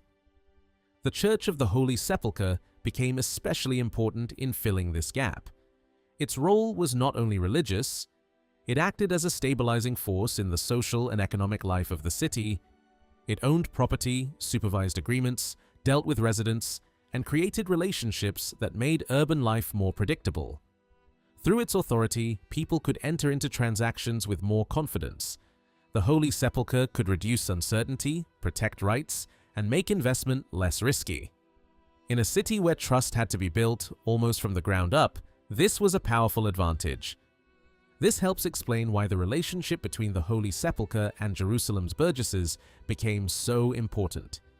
The burgesses were the non-noble urban residents of the city, property holders, merchants, tenants, and people involved in daily economic life. Earlier views often emphasized nobles and rulers when explaining Jerusalem's development, but the documents suggest that burgesses played a much more active role in shaping the city's everyday urban structure. From the 1120s onward, they appeared more often in property transactions, witness lists, and agreements connected to urban development. Their role was especially strong in transactions involving the Holy Sepulchre. This relationship was not simply a matter of legal jurisdiction. It was a practical social partnership. The Holy Sepulchre needed active residents who would build, maintain, rent, cultivate, and improve properties. The burgesses needed protection, opportunity, and reliable agreements. Through repeated transactions, both sides created a system of mutual benefit. The institution gained income and influence, while residents gained access to land, houses, infrastructure, and long-term security. This helped encourage investment in the city. People were more willing to build or improve property when they believed their rights would be respected. The difference between the burgesses and the nobility is especially important here. Members of the nobility certainly owned property and held influence, but they do not appear as consistently in the early mechanisms of urban development. The burgesses, by contrast, were directly tied to the kind of urban property activity that reshaped Jerusalem. They dealt with houses, gardens, streets, rents, and commercial spaces. Their economic world was urban, and this made them essential to the city's transformation. The Holy Sepulchre seems to have understood this clearly and built strong ties with them. These ties were also visible in witnessing patterns. In transactions connected to the Holy Sepulchre, certain burgesses appeared repeatedly as witnesses. This suggests the emergence of a trusted urban group whose members had recognized social standing. They may have functioned almost like professional or regular witnesses, chosen because their presence gave agreements greater credibility. This was one way Jerusalem gradually created the social trust that older cities often inherited from long-established communities. The confraternity of the Holy Sepulchre gave this relationship an even stronger structure. Through this network, lay people could become attached to the religious community without becoming monks or clergy. They could offer property, receive spiritual and practical benefits, and remain connected to the institution for the rest of their lives. These arrangements often allowed people to keep using their property while promising it to the Holy Sepulchre after death. In return, they gained care, protection, religious support, and social security. This created a lasting relationship rather than a simple one-time transfer. Some of these agreements were complex. A person might donate property, but also receive money or compensation. At times, it is difficult to tell whether such a transaction was truly a gift, a disguised sale, or something in between. But that ambiguity is exactly what makes these agreements interesting. They show that medieval property exchange could blend devotion, business, protection, and social strategy all at once. A person could act for religious reasons while also securing material support. An institution could accept a gift while also investing in the property and expecting future income. These were flexible arrangements designed for a society where spiritual, economic, and social life were closely intertwined. One example shows how deeply the Holy Sepulchre could become involved in the lives of its urban clients. A family dispute over inherited property led the canons to intervene repeatedly, trying to direct how the property would be used and how family interests would be settled. In another case, a woman who joined the confraternity granted property to the Holy Sepulchre, but the agreement also recorded earlier investments that the canons had already made in the property, including the construction of a wall and a cistern. This means the relationship between her and the institution had begun before the formal transaction and continued afterward. The document was not recording a single isolated event. It was capturing one stage in a longer relationship. Other agreements show similar patterns even when the people involved were not formal members of the confraternity. In one case, a couple was allowed to build a house on land belonging to the Holy Sepulchre in return for a fixed annual rent. They were also given access to a nearby cistern, which was extremely valuable in Jerusalem. More importantly, the agreement protected the surviving spouse if one of them died, allowing that person to remain in the house under the same conditions. This kind of clause made investment safer. It encouraged people to build and improve property because they knew they would not easily lose the benefits of their work. Another case shows the Holy Sepulchre helping reduce the risk of a property purchase by compensating the buyer for structural problems. Instead of leaving the buyer to face the danger alone, the institution shared responsibility. This made the transaction more secure and encouraged development. Such actions show that the Holy Sepulchre was not merely collecting rents, it was actively creating conditions in which urban growth could happen. The same type of relationship may also have extended to non-Latin residents. Some documents suggest that the Holy Sepulchre maintained close connections not only with Latin burgesses, but also with local Christian populations living in Jerusalem and its surroundings. In at least one transaction, a person of non-Latin background entered into an agreement with the chapter involving mutual obligations over property. The agreement even allowed for the possibility that the property might later be transferred to either a burgess or a Syrian while keeping the same rent conditions. This shows that the social and economic systems created by the Holy Sepulchre were not always limited to one ethnic or cultural group. All of this changes how we should understand Jerusalem's urban transformation. The city did not develop only because kings issued grants or because great churches were built. It also changed because institutions and residents created practical systems of trust. These systems helped people take risks, invest in property, settle disputes, and build long-term relationships. In a city full of newcomers, where older communal bonds had been broken or had not yet formed, this was essential. The burgesses were central to this process. Their role was not the same as that of nobles, rulers, or clergy. They were the people who worked within the city's daily economic environment. They appeared in transactions, held urban property, witnessed agreements, and participated in the gradual creation of a stable civic society. Their close relationship with the Holy Sepulchre helped turn Jerusalem from a fragile post-conquest settlement into a functioning medieval city. This does not mean Jerusalem became a self-governing commune like some cities in Western Europe. Its development followed a different path. Instead of strong communal independence, Jerusalem's early urban society grew through institutional partnership. Authority remained powerful, but that authority worked through negotiated relationships with residents. The result was a distinctive kind of civic structure, not fully autonomous, but still socially active, economically dynamic, and deeply involved in reshaping the city. As the 12th century progressed, this balance began to change. Other institutions, especially the hospital, became more active in urban property transactions. The monarchy also tried to strengthen its role. The clear dominance of the Holy Sepulchre in its relationship with the burgesses began to weaken as new powers entered the urban sphere. But in the crucial early decades, the partnership between the Holy Sepulchre and the burgesses was one of the main engines of Jerusalem's recovery and growth. It created trust where trust was fragile, encouraged development where the city was still unstable, and helped transform Jerusalem into a living urban community. An important example of the evolving relationship between Jerusalem's non-Latin Christian communities and the Latin religious leadership can be seen in the transfer of Akeldama to the Hospital of St. John during the 1140s. During this process, the boundaries of the land surrounding the church were established in the presence of the Patriarch with the help of elderly Syrian Christians.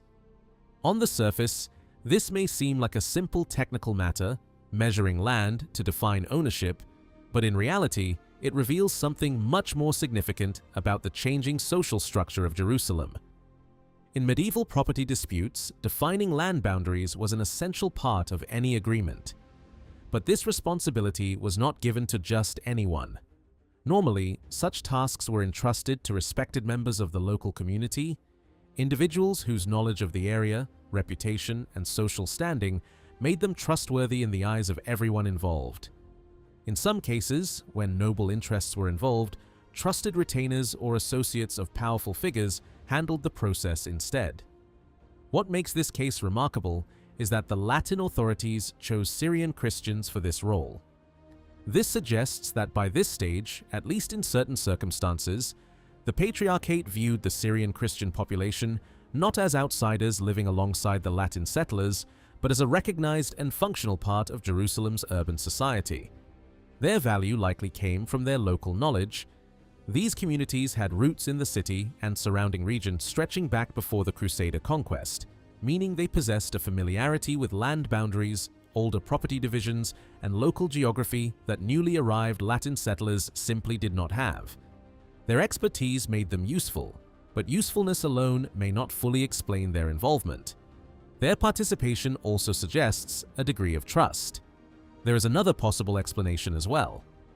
Syrian Christians may have been chosen precisely because they were seen as relatively neutral in that specific situation. Unlike Latin burgesses or institutions with direct economic interests in the city's competitive property market, they may have appeared less personally invested in the outcome of the transaction.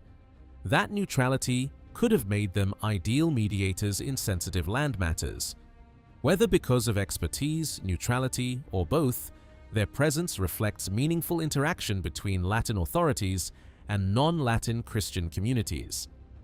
This kind of collaboration became increasingly visible during the reign of Queen Melisande. Her rule marked an important period in Jerusalem's social transformation. She repeatedly appears as a figure willing to intervene in matters involving Eastern Christian communities, sometimes in major institutional conflicts, and sometimes in much smaller property disputes affecting individuals. Her approach suggests that she did not view the city purely through a narrow Latin political lens. Instead, she appears to have recognized the Eastern Christian population as an important part of Jerusalem's broader social fabric. This attitude was not simply an act of generosity, it also made political sense. Melisande's position in Jerusalem's internal power struggles depended heavily on support within the city. Building cooperative relationships with different social groups, including Eastern Christians, strengthened her political base. Supporting these communities could create loyalty, broaden her alliances, and reinforce her legitimacy at moments of political tension. At roughly the same time, documents begin to show more direct references to Syrian Christians in Jerusalem's urban life. This is important because although Latin records had mentioned such communities before, the frequency of these references seems to increase noticeably from the 1140s onward. This likely reflects a broader shift rather than simple coincidence. As Latin settlers spent more time in Jerusalem, contact between communities naturally increased. Social familiarity grew. Practical cooperation became easier. But political and institutional policies likely accelerated this process as well. Religious diplomacy may also have played a role. The 1140s were a period of important church activity involving dialogue between Latin and Eastern Christian groups. Broader ecclesiastical efforts to manage relationships between different Christian traditions may have encouraged greater visibility and cooperation within Jerusalem itself. But local politics were just as important. The collaboration between Melisande, the Patriarchate, and powerful institutions in the city created conditions in which Eastern Christian communities became more visibly integrated into daily urban life. This integration was not only social or political. It had a clear physical expression in the city's geography. Even as integration increased, non-Latin Christians still showed strong residential patterns concentrated in particular parts of Jerusalem. Two areas stand out especially clearly: the northeastern and southwestern sections of the city. These zones appear repeatedly as places where non-Latin residents lived in noticeable numbers. At first glance, this suggests some continuity with older settlement patterns from before the Crusader conquest. Communities often remained attached to familiar neighborhoods, religious sites, and inherited social spaces.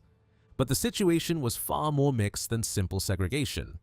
By the middle of the 12th century, evidence shows Latin settlers and non-Latin Christians living remarkably close to one another.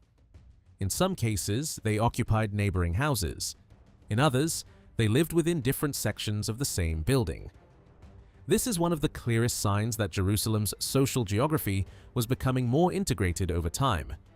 Rental records provide especially vivid evidence of this urban mixing. One list connected to the Hospital of St. John records several non-Latin tenants living directly alongside residents whose names clearly point to Western European origins. A Syrian Christian might live beneath the house of a Latin woman, while nearby neighbors included people whose names reflected origins in Paris or other parts of Europe. Elsewhere, mixed occupancy appears within the same structure, where non-Latin tenants rented space in buildings otherwise associated with Latin residents. The same broader pattern appears in properties associated with the Holy Sepulchre. Though these records are less detailed in describing exact property locations, they still reveal streets where Latin and non-Latin residents lived in close proximity. In one area, names associated with Western European backgrounds appear alongside names that strongly suggest local Christian origins. The result is a picture of neighborhoods that were socially mixed rather than rigidly divided. This is an important correction to older assumptions about Crusader Jerusalem. Earlier interpretations often imagined sharper divisions between Latin settlers and local Christian populations, as though the city were neatly divided into separate communal blocks. The evidence suggests something much more fluid. While certain neighborhoods may have retained stronger associations with specific communities, the practical realities of urban life encouraged much closer coexistence. The northeastern part of the city offers a particularly striking example. Traditionally associated with local Eastern Christian groups, this district also became home to increasing numbers of Latin settlers. That change reflects not only migration, but also the shifting social character of Jerusalem itself. As the city developed, space became more contested, more economically valuable, and more socially interconnected. Interestingly, differences also appear between major institutions in how they interacted with non-Latin residents. The Holy Sepulchre seems to have maintained a stronger and more lasting relationship with non-Latin tenants than the Hospital of St. John. Rental records suggest a noticeably larger non-Latin presence in properties associated with the Holy Sepulchre. This fits the broader pattern already visible in earlier decades, where the Patriarchate and the Holy Sepulchre appear more directly engaged with Jerusalem's Eastern Christian communities. This was likely not accidental. Institutional policies shape urban life over long periods. If the Holy Sepulchre developed habits of collaboration, accommodation, and practical partnership with non-Latin Christians, those patterns would naturally affect who rented its properties, who entered agreements with it, and who became part of its broader urban network. At the same time, these social mechanisms had major consequences for Jerusalem's economic development. The Holy Sepulchre was one of the first institutions in the city to create practical systems that encouraged urban residents to participate actively in economic life. These systems offered incentives, protections, and forms of social security that made property investment less risky. This was especially important in a city where conquest, instability, and demographic disruption had made long-term planning difficult. These arrangements were not limited to elite Latin residents. The evidence suggests that at least some of these mechanisms extended, formally or informally, to non-Latin communities as well. This expanded the pool of people who could participate in the city's economic transformation. The result was a kind of positive cycle. Greater security encouraged investment. Investment improved infrastructure and buildings. Better infrastructure made the city more attractive to settlers and merchants. A growing population created more commercial opportunities, which encouraged further development. Trust was essential to this cycle. In more stable medieval communities, trust often came through kinship networks, long-standing family relationships, or deeply rooted local reputations. Jerusalem lacked many of these traditional foundations, especially in the early decades after conquest. Instead, institutions had to create alternative structures that made cooperation possible. The Holy Sepulchre, supported by the Patriarchate, helped fill that role. Through property agreements, social partnerships, and practical guarantees, it reduced some of the risks associated with urban life. This was part of a broader effort to stabilize Jerusalem. Reducing trade burdens, protecting travel routes, and strengthening physical security all worked toward the same goal: making life in Jerusalem more predictable and economically viable. This is one of the key reasons commercial property transactions began increasing so noticeably from the 1130s onward. The city was not simply recovering because more people arrived, it was recovering because institutions helped create the conditions under which strangers could trust one another enough to build, trade, rent, invest, and settle disputes. As these mechanisms matured, Jerusalem's social structure became more sophisticated, but it also began changing in new ways. The systems first developed inside Jerusalem did not remain confined to the city itself. They began spreading outward into the surrounding countryside, where they helped shape new communities under institutional control. At the same time, the identity of Jerusalem's burgesses became clearer and more independent. gradually forming a more distinct urban social group. By the second half of the 12th century, Jerusalem's social world was no longer simply the fragile experimental environment of the early conquest years. It had become a far more complex society, shaped by negotiation, competition, integration, institutional strategy, and the everyday coexistence of remarkably diverse communities. During the 1160s and 1170s, the hospital significantly increased its role in Jerusalem's urban property market. Like the Holy Sepulchre before it, the institution became more deeply involved in commercial real estate, rental income, and negotiations with the city's burgess population. But although some of the same mechanisms can be recognized, the nature of this relationship was clearly different. The kind of close social bonds that had earlier developed between the Holy Sepulchre and Jerusalem's urban residents do not appear to have formed to the same degree between the hospital and its tenants. Part of the reason may be that Jerusalem itself had changed.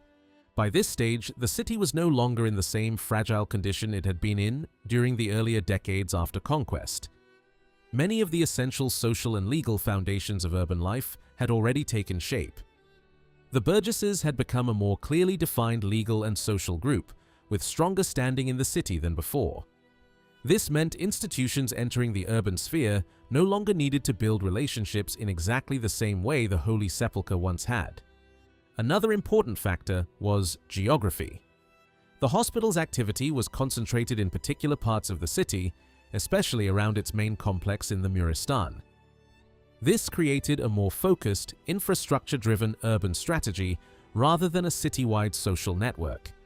The contrast between the hospital and the Holy Sepulchre becomes especially clear when examining their rental records from the 1160s. At first glance, both are simply property lists. But the way they describe urban assets reveals a major difference in attitude. The hospital's records focus heavily on the financial output of each property. The emphasis is on rents, measurable value, and administrative clarity. The Holy Sepulchre's records, by contrast, reveal a much more intimate familiarity with tenants and the histories of specific properties. The Holy Sepulchre's documentation often reflects long-standing social relationships. Properties are linked to previous owners, inherited arrangements, or earlier agreements involving members of its religious network. Some houses had entered the institution's control through personal arrangements that connected urban residents to the chapter over many years.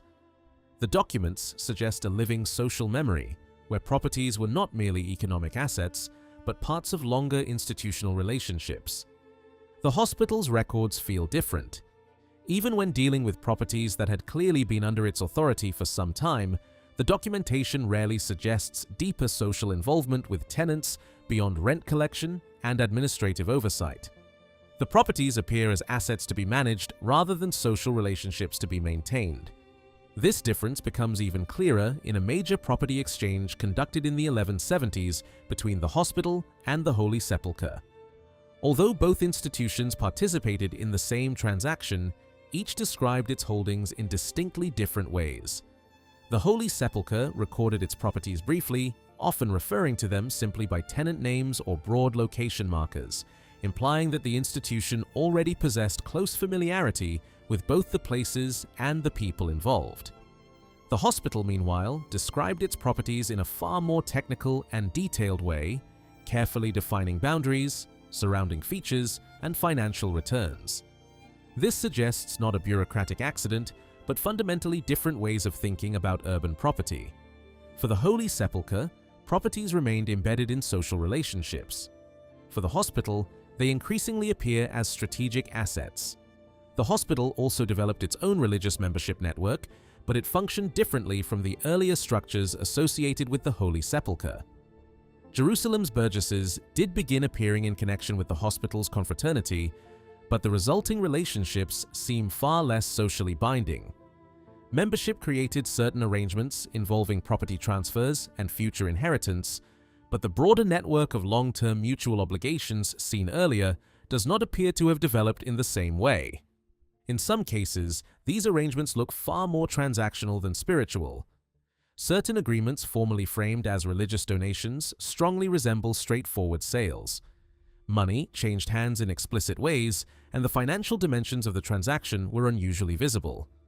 Earlier arrangements associated with the Holy Sepulchre often blended spiritual and economic concerns in a way that created durable social ambiguity, part devotion, part business, part institutional alliance. In these later hospital agreements, that balance appears to shift. Rather than clarifying the relationship between spiritual commitment and financial exchange, the language sometimes seems to blur them in a way that disguises ordinary commercial activity beneath religious forms. This does not mean the spiritual dimension disappeared entirely. Participants still sought religious benefits, protection, or institutional association. But the overall tone suggests that practical financial gain had become a much more dominant force in shaping these relationships. The contrast becomes even sharper when examining agreements that required long-term cooperation.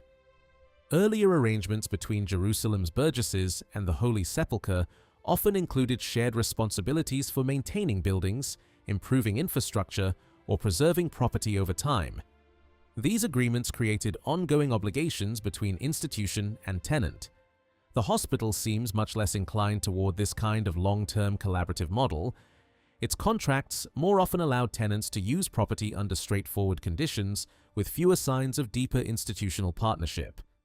One revealing case from the 1170s illustrates what happened when expectations broke down.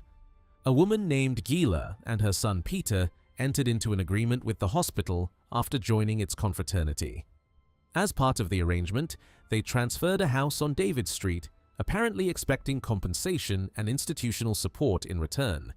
But the promised compensation never arrived. What survives from this dispute strongly suggests growing frustration and desperation on their part. The emotional tone makes it clear that they believed the institution owed them something more than a simple commercial settlement. They seem to have expected the kind of mutual obligation that earlier generations of Jerusalem's residents may have associated with confraternity relationships. But the hospital did not respond in the way they hoped. As the conflict dragged on, it became clear that the institution's priorities lay elsewhere. Its interests in that part of the city, particularly urban redevelopment and strategic control, appear to have outweighed whatever informal obligations Gila and her son believed existed. At that point, they turned not to the hospital itself, but to members of the urban community. They appealed to neighbors, respected townsmen, and prominent burgesses to intervene on their behalf. These were prudent and trusted men within Jerusalem's social world, figures whose local standing gave them authority in disputes. Their involvement is highly significant because it suggests an important shift in the balance of urban power. Earlier in the century, many residents depended heavily on powerful religious institutions to create trust and security in property dealings. By the 1170s, burgesses increasingly possessed their own social leverage. They could mobilize respected members of their own class, build local support, and negotiate with major institutions from a stronger position. This points to a broader transformation in Jerusalem's social structure. The burgesses were becoming less dependent on any single institution for protection, opportunity, or legal standing. Their collective identity was strengthening. Their place within the city's legal and social order was becoming more formalized. The differing relationships between the Holy Sepulchre and the hospital also reflect the institution's distinct urban priorities. The Holy Sepulchre had historically played a broad civic role in Jerusalem. Its authority touched many aspects of urban life, and its economic relationships were tied closely to the city's overall development. The hospital operated differently. Its growing focus centered heavily on its own urban complex and surrounding infrastructure. It was less interested in broad social integration and more concerned with strategic control of specific spaces. This difference makes sense when considering each institution's wider role. The Holy Sepulchre was deeply embedded in Jerusalem's civic and religious identity. The hospital, while enormously important, functioned as part of a much larger kingdom-wide economic and logistical network. It was therefore less dependent on building deeply rooted local client relationships in Jerusalem itself. At the same time, major legal changes were reshaping the position of Jerusalem's burgesses. The legal status of the burgess class became increasingly formalized during the middle decades of the 12th century. Systems that later appear fully developed were still evolving during this period, but important changes were already underway. Legal terminology became more precise. Specific public roles began appearing more clearly. Certain burgesses gained identifiable responsibilities within the city's legal mechanisms. One particularly important development was the emergence of respected groups of urban intermediaries, trusted townsmen who acted in disputes, property assessments, negotiations, and other municipal matters. These men were not merely random witnesses. They represented a socially recognized layer within Jerusalem's burgess population. Earlier in the century, repeated witnesses may have gained authority simply through familiarity and repetition. By the 1160s and beyond, something more structured seems to be taking shape. Prominent burgesses increasingly acted as public representatives, mediators, and arbiters. This reflects growing social stratification within the urban population itself. Not all burgesses held equal standing. Some had accumulated reputation, influence, and authority that distinguished them from ordinary townspeople. Their emergence marks an important stage in Jerusalem's civic development. Disputes from this period show these men intervening between institutions and private individuals, helping settle conflicts over property and obligations.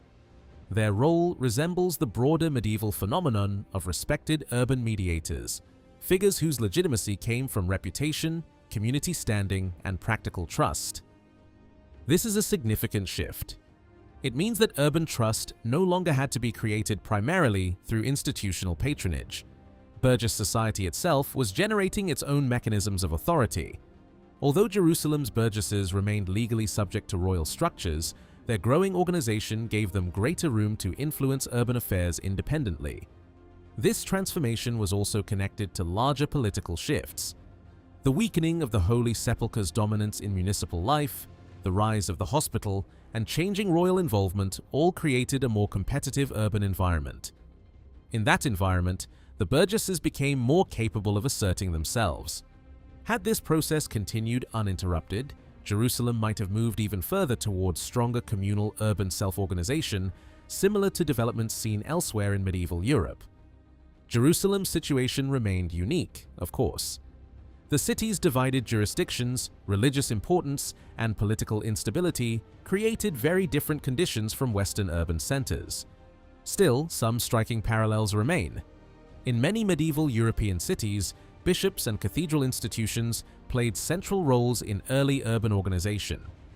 Religious authority often provided the framework through which civic life first became structured. New forms of social cooperation, shared identity, and municipal administration frequently emerged from these church-centered environments. Something comparable can be seen in Jerusalem. The Patriarchate and the Holy Sepulchre effectively acted as early organizers of municipal life when royal priorities lay elsewhere. Their leadership shaped the city's legal, social, and economic foundations. The confraternity system, institutional protections, and structured cooperation with burgesses all helped stabilize a city facing extraordinary demographic and political pressures. Jerusalem was, in many ways, an immigrant city. Its population was socially fragmented, ethnically mixed, religiously diverse, and constantly changing. Latin settlers came from different parts of Europe. Local Christian communities remained active. Pilgrims arrived and departed. Temporary and permanent residents coexisted. This created enormous challenges for trust, integration, and civic cohesion. Yet such problems were not entirely unique. Many rapidly growing medieval cities struggled with similar issues of immigration, trust building, and social integration. Jerusalem's difference lay in the scale of disruption and the symbolic weight of the city itself. Policies designed to attract settlers, reduce economic hardship, and encourage investment reflect this clearly. Measures intended to improve trade, security, and living conditions show a conscious effort to make the city viable for long-term settlement. Settlement patterns also reveal a surprisingly mixed social landscape. Earlier assumptions that Latin settlers clustered strictly by origin are not strongly supported by the evidence. Although traces of regional identity existed, residential patterns suggest far more mixing than strict separation. Latin settlers from different backgrounds lived near one another. Local Christians shared streets and even buildings with Western newcomers. This social fluidity likely helped shape Jerusalem's distinct urban character. Rather than becoming a city of rigidly separated enclaves, Jerusalem developed as a densely interconnected urban society where institutions, settlers, migrants, locals, merchants, and pilgrims all participated in shaping a highly unusual civic world. One useful way to understand Jerusalem's developing urban society is by looking at the professions of its burgess population, especially as hinted at through personal names. The surviving information is limited, but even the fragments reveal important patterns. Certain professions appear repeatedly among the city's most visible and influential urban residents, and one group stands out especially clearly: goldsmiths. These highly skilled craftsmen seem to have held remarkable social importance in Jerusalem's urban world. Their names appear frequently in legal records, property agreements, and witness lists, suggesting that they were not ordinary artisans working quietly in the background, but prominent members of the burgess elite. And this makes perfect sense when considering the nature of their profession.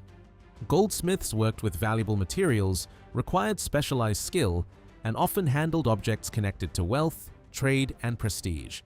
In many medieval cities, such professions naturally carried social influence, and Jerusalem seems to have been no exception.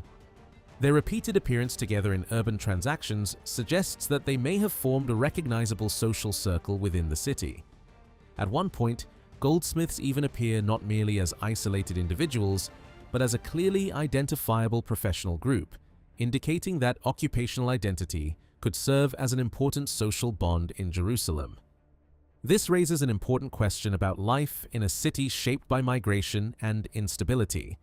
In many medieval communities, trust was built through family ties, shared regional origin, or long-standing neighborhood relationships. But Jerusalem's early population was highly fragmented. Settlers arrived from many different places. Old local networks had been disrupted by conquest and demographic upheaval. Under such conditions, occupational identity may have provided an alternative source of social cohesion. Shared professional status could create trust where kinship or local familiarity were weak. Although the evidence is too limited to prove this with certainty, there are intriguing signs that occupation influenced not only social networks, but also settlement patterns. Like many medieval cities, Jerusalem seems to have developed areas associated with particular professions. This does not mean strict separation, where every resident on a street practiced the same trade, but certain streets clearly attracted clusters of related occupations. One especially interesting example is a street associated with furriers or leatherworkers. A property transaction from the late 12th century involving houses on this street was witnessed by men whose own names directly reflected that profession.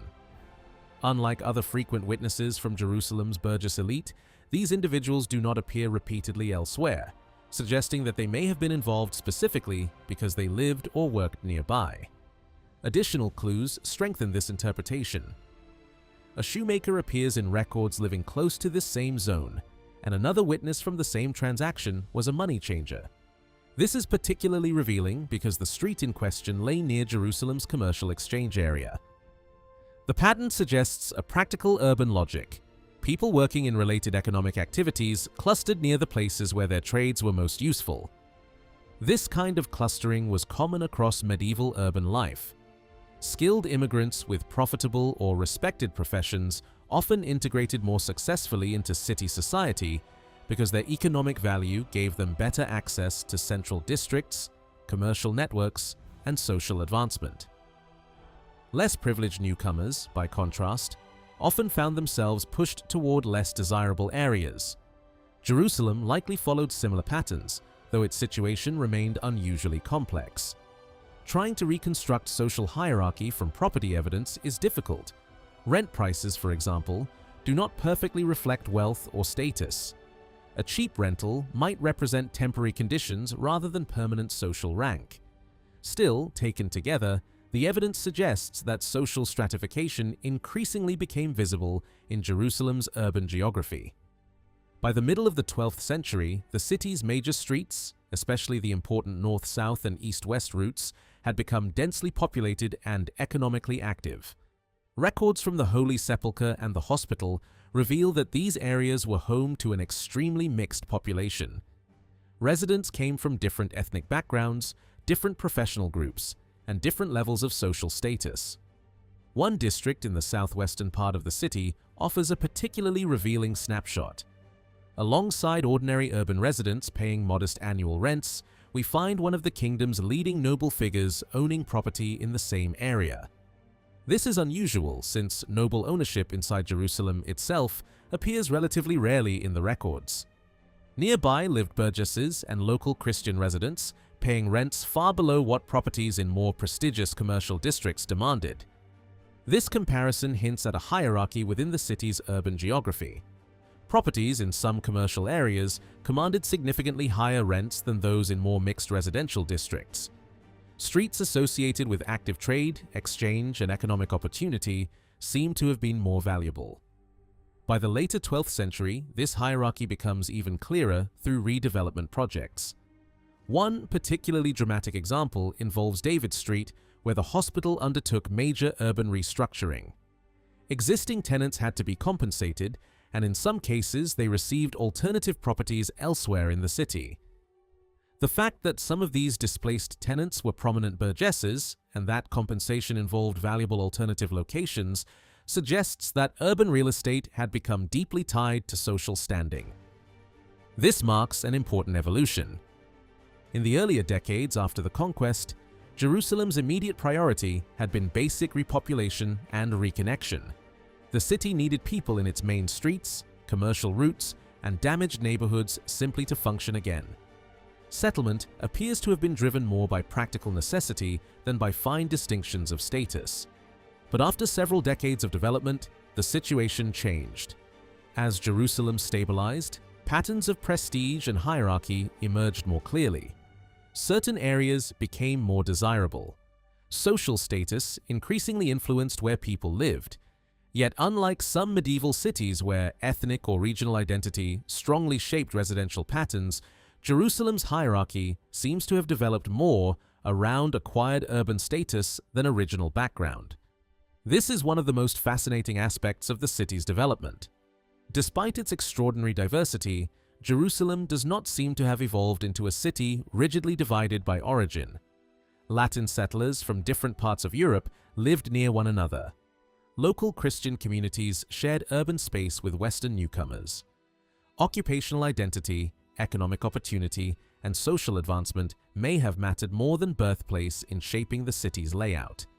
This makes Jerusalem both familiar and unusual when compared to other medieval cities. Many medieval urban centers experienced rapid population growth, immigration, and social tension. But Jerusalem's case was extreme. Unlike frontier towns where earlier populations remained more intact, Jerusalem had undergone severe demographic collapse even before the Crusader conquest. The conquest itself then created a much deeper rupture, violently transforming the city's religious and ethnic balance. The result was a city where nearly everyone was, in some sense, newly arrived. Some came from Europe. Others were Eastern Christians relocating within the region. Many lacked deep local roots, inherited neighborhood networks, or traditional communal bonds. That made Jerusalem's challenge far more severe than simple urban expansion. The city needed not only more residents, but entirely new mechanisms for creating trust, order, and cooperation. Unlike some other medieval cities, this did not initially happen through broad civic autonomy granted directly to the urban population.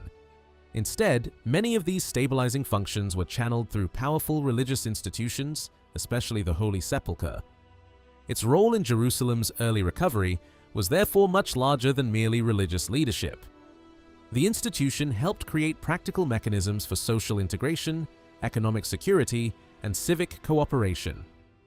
These systems compensated for the absence of older social ties among the city's fragmented inhabitants. In many ways, this resembles patterns seen elsewhere in medieval Europe, where bishops and cathedral institutions often played crucial roles in early urban organization. But Jerusalem's circumstances made these mechanisms even more essential.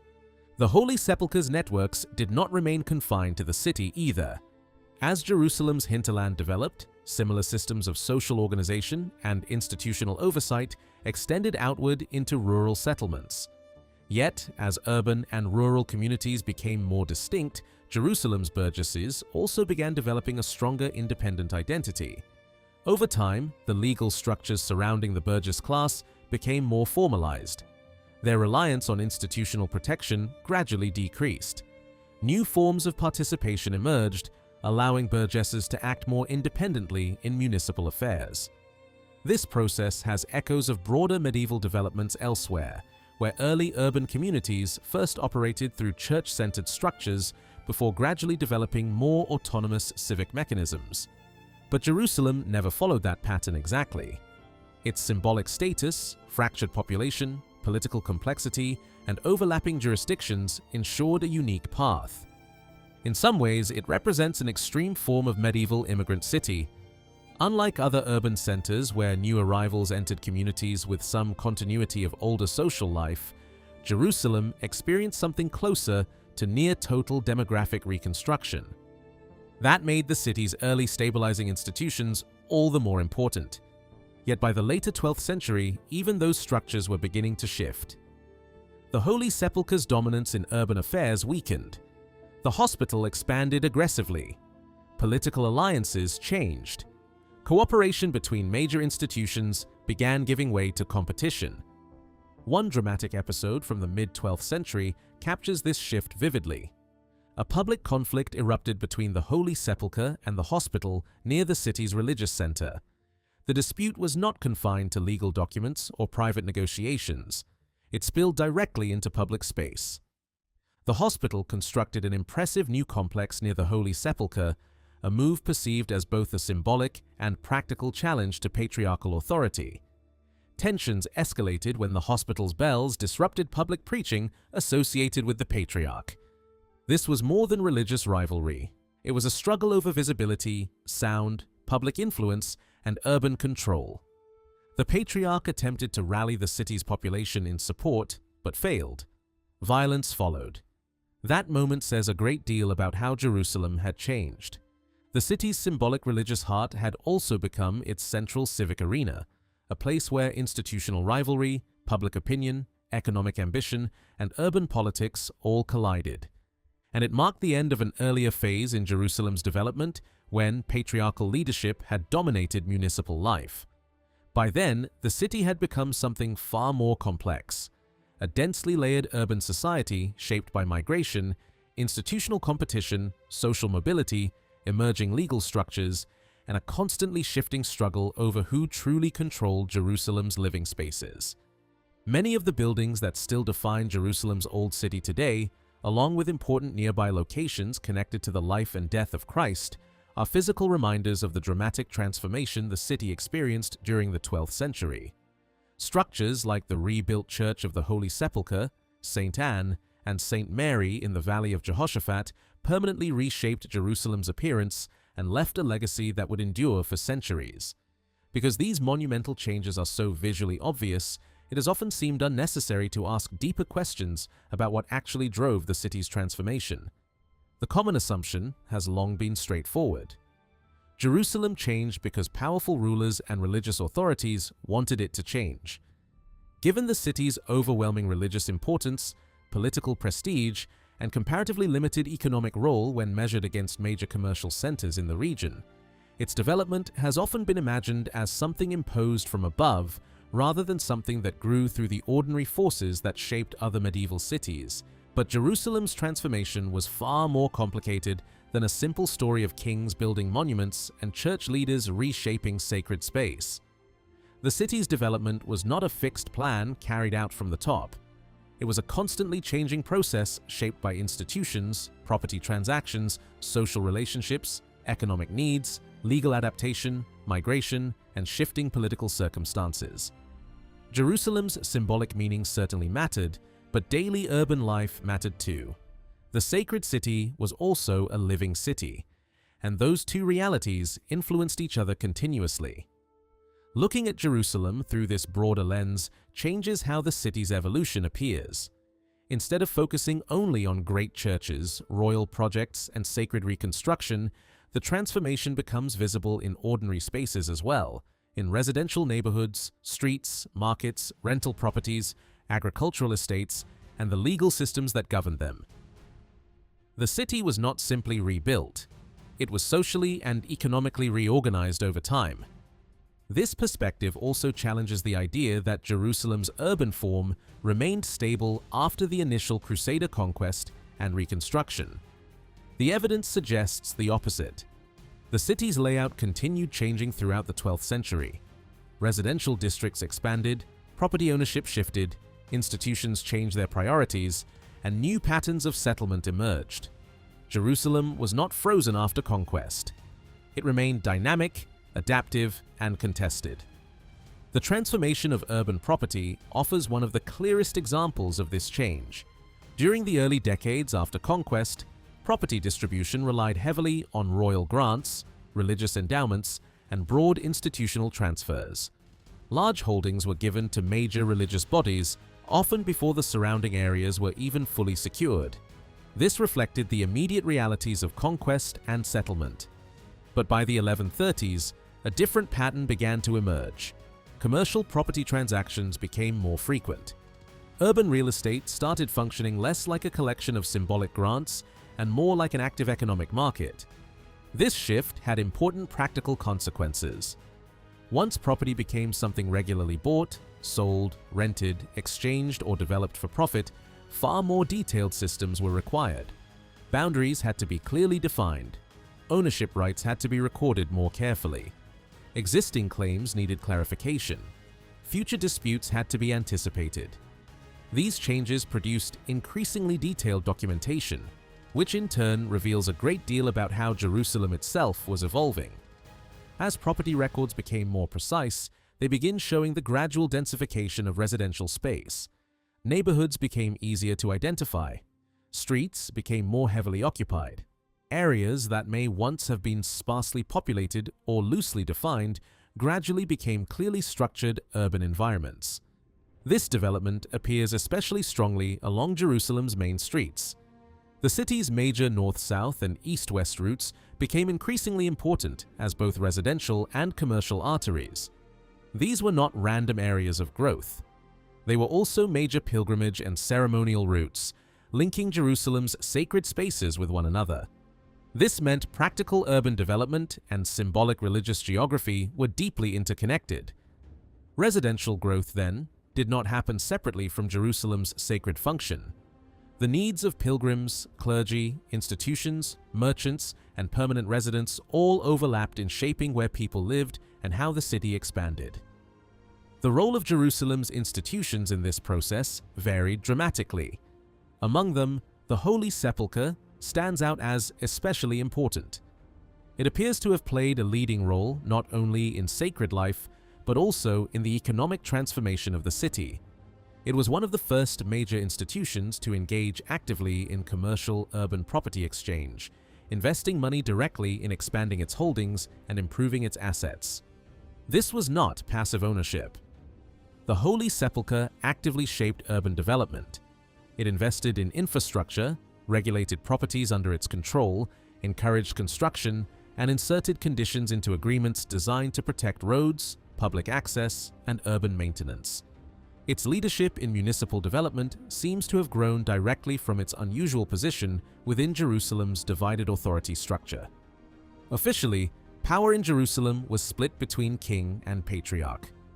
But practical involvement did not always reflect formal legal theory. The Patriarch and the Holy Sepulchre often acted far more directly in shaping the city's daily life than the monarchy did, especially in earlier decades.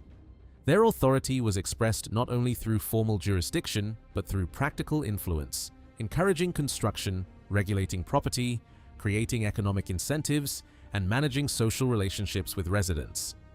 This distinction is important. Municipal authority was not simply about who held legal power on paper, it was also about who could actually influence urban development in practice. The Holy Sepulchre excelled in that practical role. Other major institutions did not initially behave in the same way. Despite receiving extensive holdings, some religious communities showed little comparable interest in actively shaping urban property markets. The Hospital of St. John, for example, initially focused much more on expanding elsewhere across the kingdom rather than aggressively participating in Jerusalem's internal real estate transformation. The countryside around Jerusalem reflects a similar story. Settlement outside the city developed slowly at first. External threats, insecurity, and limited institutional interest meant that early expansion beyond the walls remained cautious. During the first decades, the Holy Sepulchre again appears to have been the dominant force, treating city and countryside as parts of the same connected economic system. This is especially significant because Jerusalem could not survive in isolation. Its population needed food, labor, materials, transport, and agricultural support.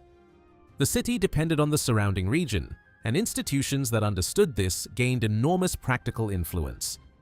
The Holy Sepulchre's rural expansion, therefore, was not separate from its municipal role, it was an extension of it. By the late 1130s and 1140s, however, the situation began shifting. New institutions started expanding into Jerusalem's hinterland. The hospital became more interested in lands outside the city, partly because of its growing responsibilities for pilgrims and the increasing logistical demands created by its urban complex. At the same time, socioeconomic mechanisms first developed inside Jerusalem began spreading outward. Systems used by the Holy Sepulchre to regulate urban development, structured agreements, investment incentives, organized land distribution, and tenant management were adapted for rural estates as well. This is visible especially in settlements that became experimental models for organized rural development. The relationship between institutions and Jerusalem's population was central to all of this. Economic systems do not operate in social isolation. In the years immediately after conquest, noble donations to institutions helped create networks of patronage and devotion.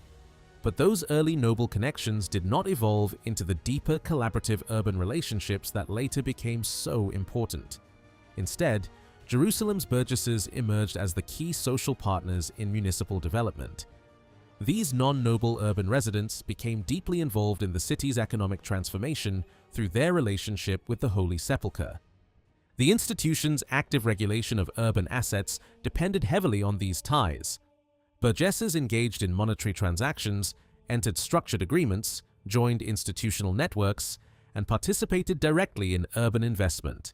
In return, they gained protections, opportunities, and forms of economic security that reduced the risks of living and investing in an unstable frontier capital. These arrangements mattered enormously. A city recovering from conquest, demographic disruption, and insecurity could not depend solely on ideology or royal orders. People needed reasons to settle.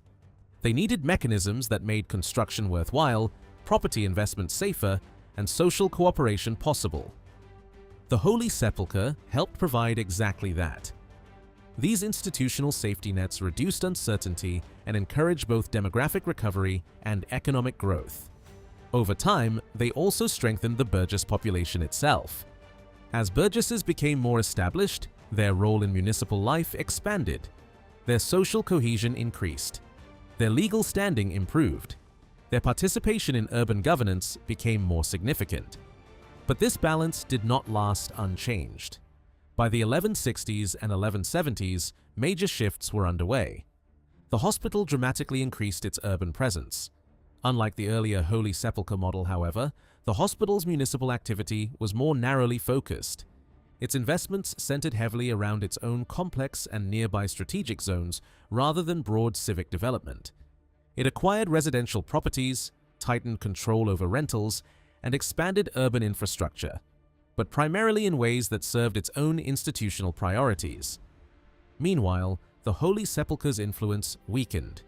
This weakening had multiple causes. The hospital gained increasing independence from patriarchal authority. Political alliances shifted. Additional institutions entered the municipal sphere. And the monarchy, especially under Queen Melisende, attempted to increase direct royal influence inside Jerusalem. Melisende actively supported new religious foundations around the city. Some received lands through collaboration with the Holy Sepulchre. Others expanded independently, purchasing property and increasing competition for valuable land. She also attempted direct acquisition of urban residential and commercial properties, sometimes exchanging rural holdings for city assets. But royal influence remained limited. The heart of Jerusalem proved difficult to control directly. Political conflict eventually interrupted many of these efforts. As these shifts unfolded, the city's physical landscape changed accordingly. Urban development became less generalized and more strategically targeted. Earlier growth had focused on broad recovery, population increase, and strengthening urban cohesion. Later development increasingly reflected the priorities of competing institutions. Specific areas became focal points for expansion. David's Gate became strategically important because of royal interests. David Street became a target for hospitaller acquisition because of its proximity to the Muristan. Northern and western outskirts saw agricultural specialization linked to institutional supply needs. Urban geography became increasingly political. Public spaces became contested.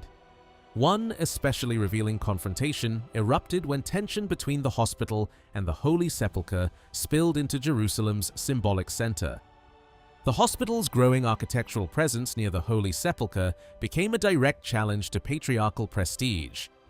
Competing claims over public visibility, sacred authority, and urban dominance escalated. Even sound became part of the struggle, as institutional bells and public preaching competed for attention. The city's population was drawn directly into this contest. This moment captures something essential about 12th century Jerusalem. Its sacred spaces were not isolated from daily urban politics. Its religious heart was also its public civic center. Institutional competition, economic ambition, symbolic authority, and social life all converged in the same physical spaces. By the second half of the century, Jerusalem had become far more than a reconstructed Crusader holy city. It was a complex urban organism shaped by negotiation, institutional rivalry, migration, economic adaptation, legal innovation, demographic recovery, and constant redefinition of power.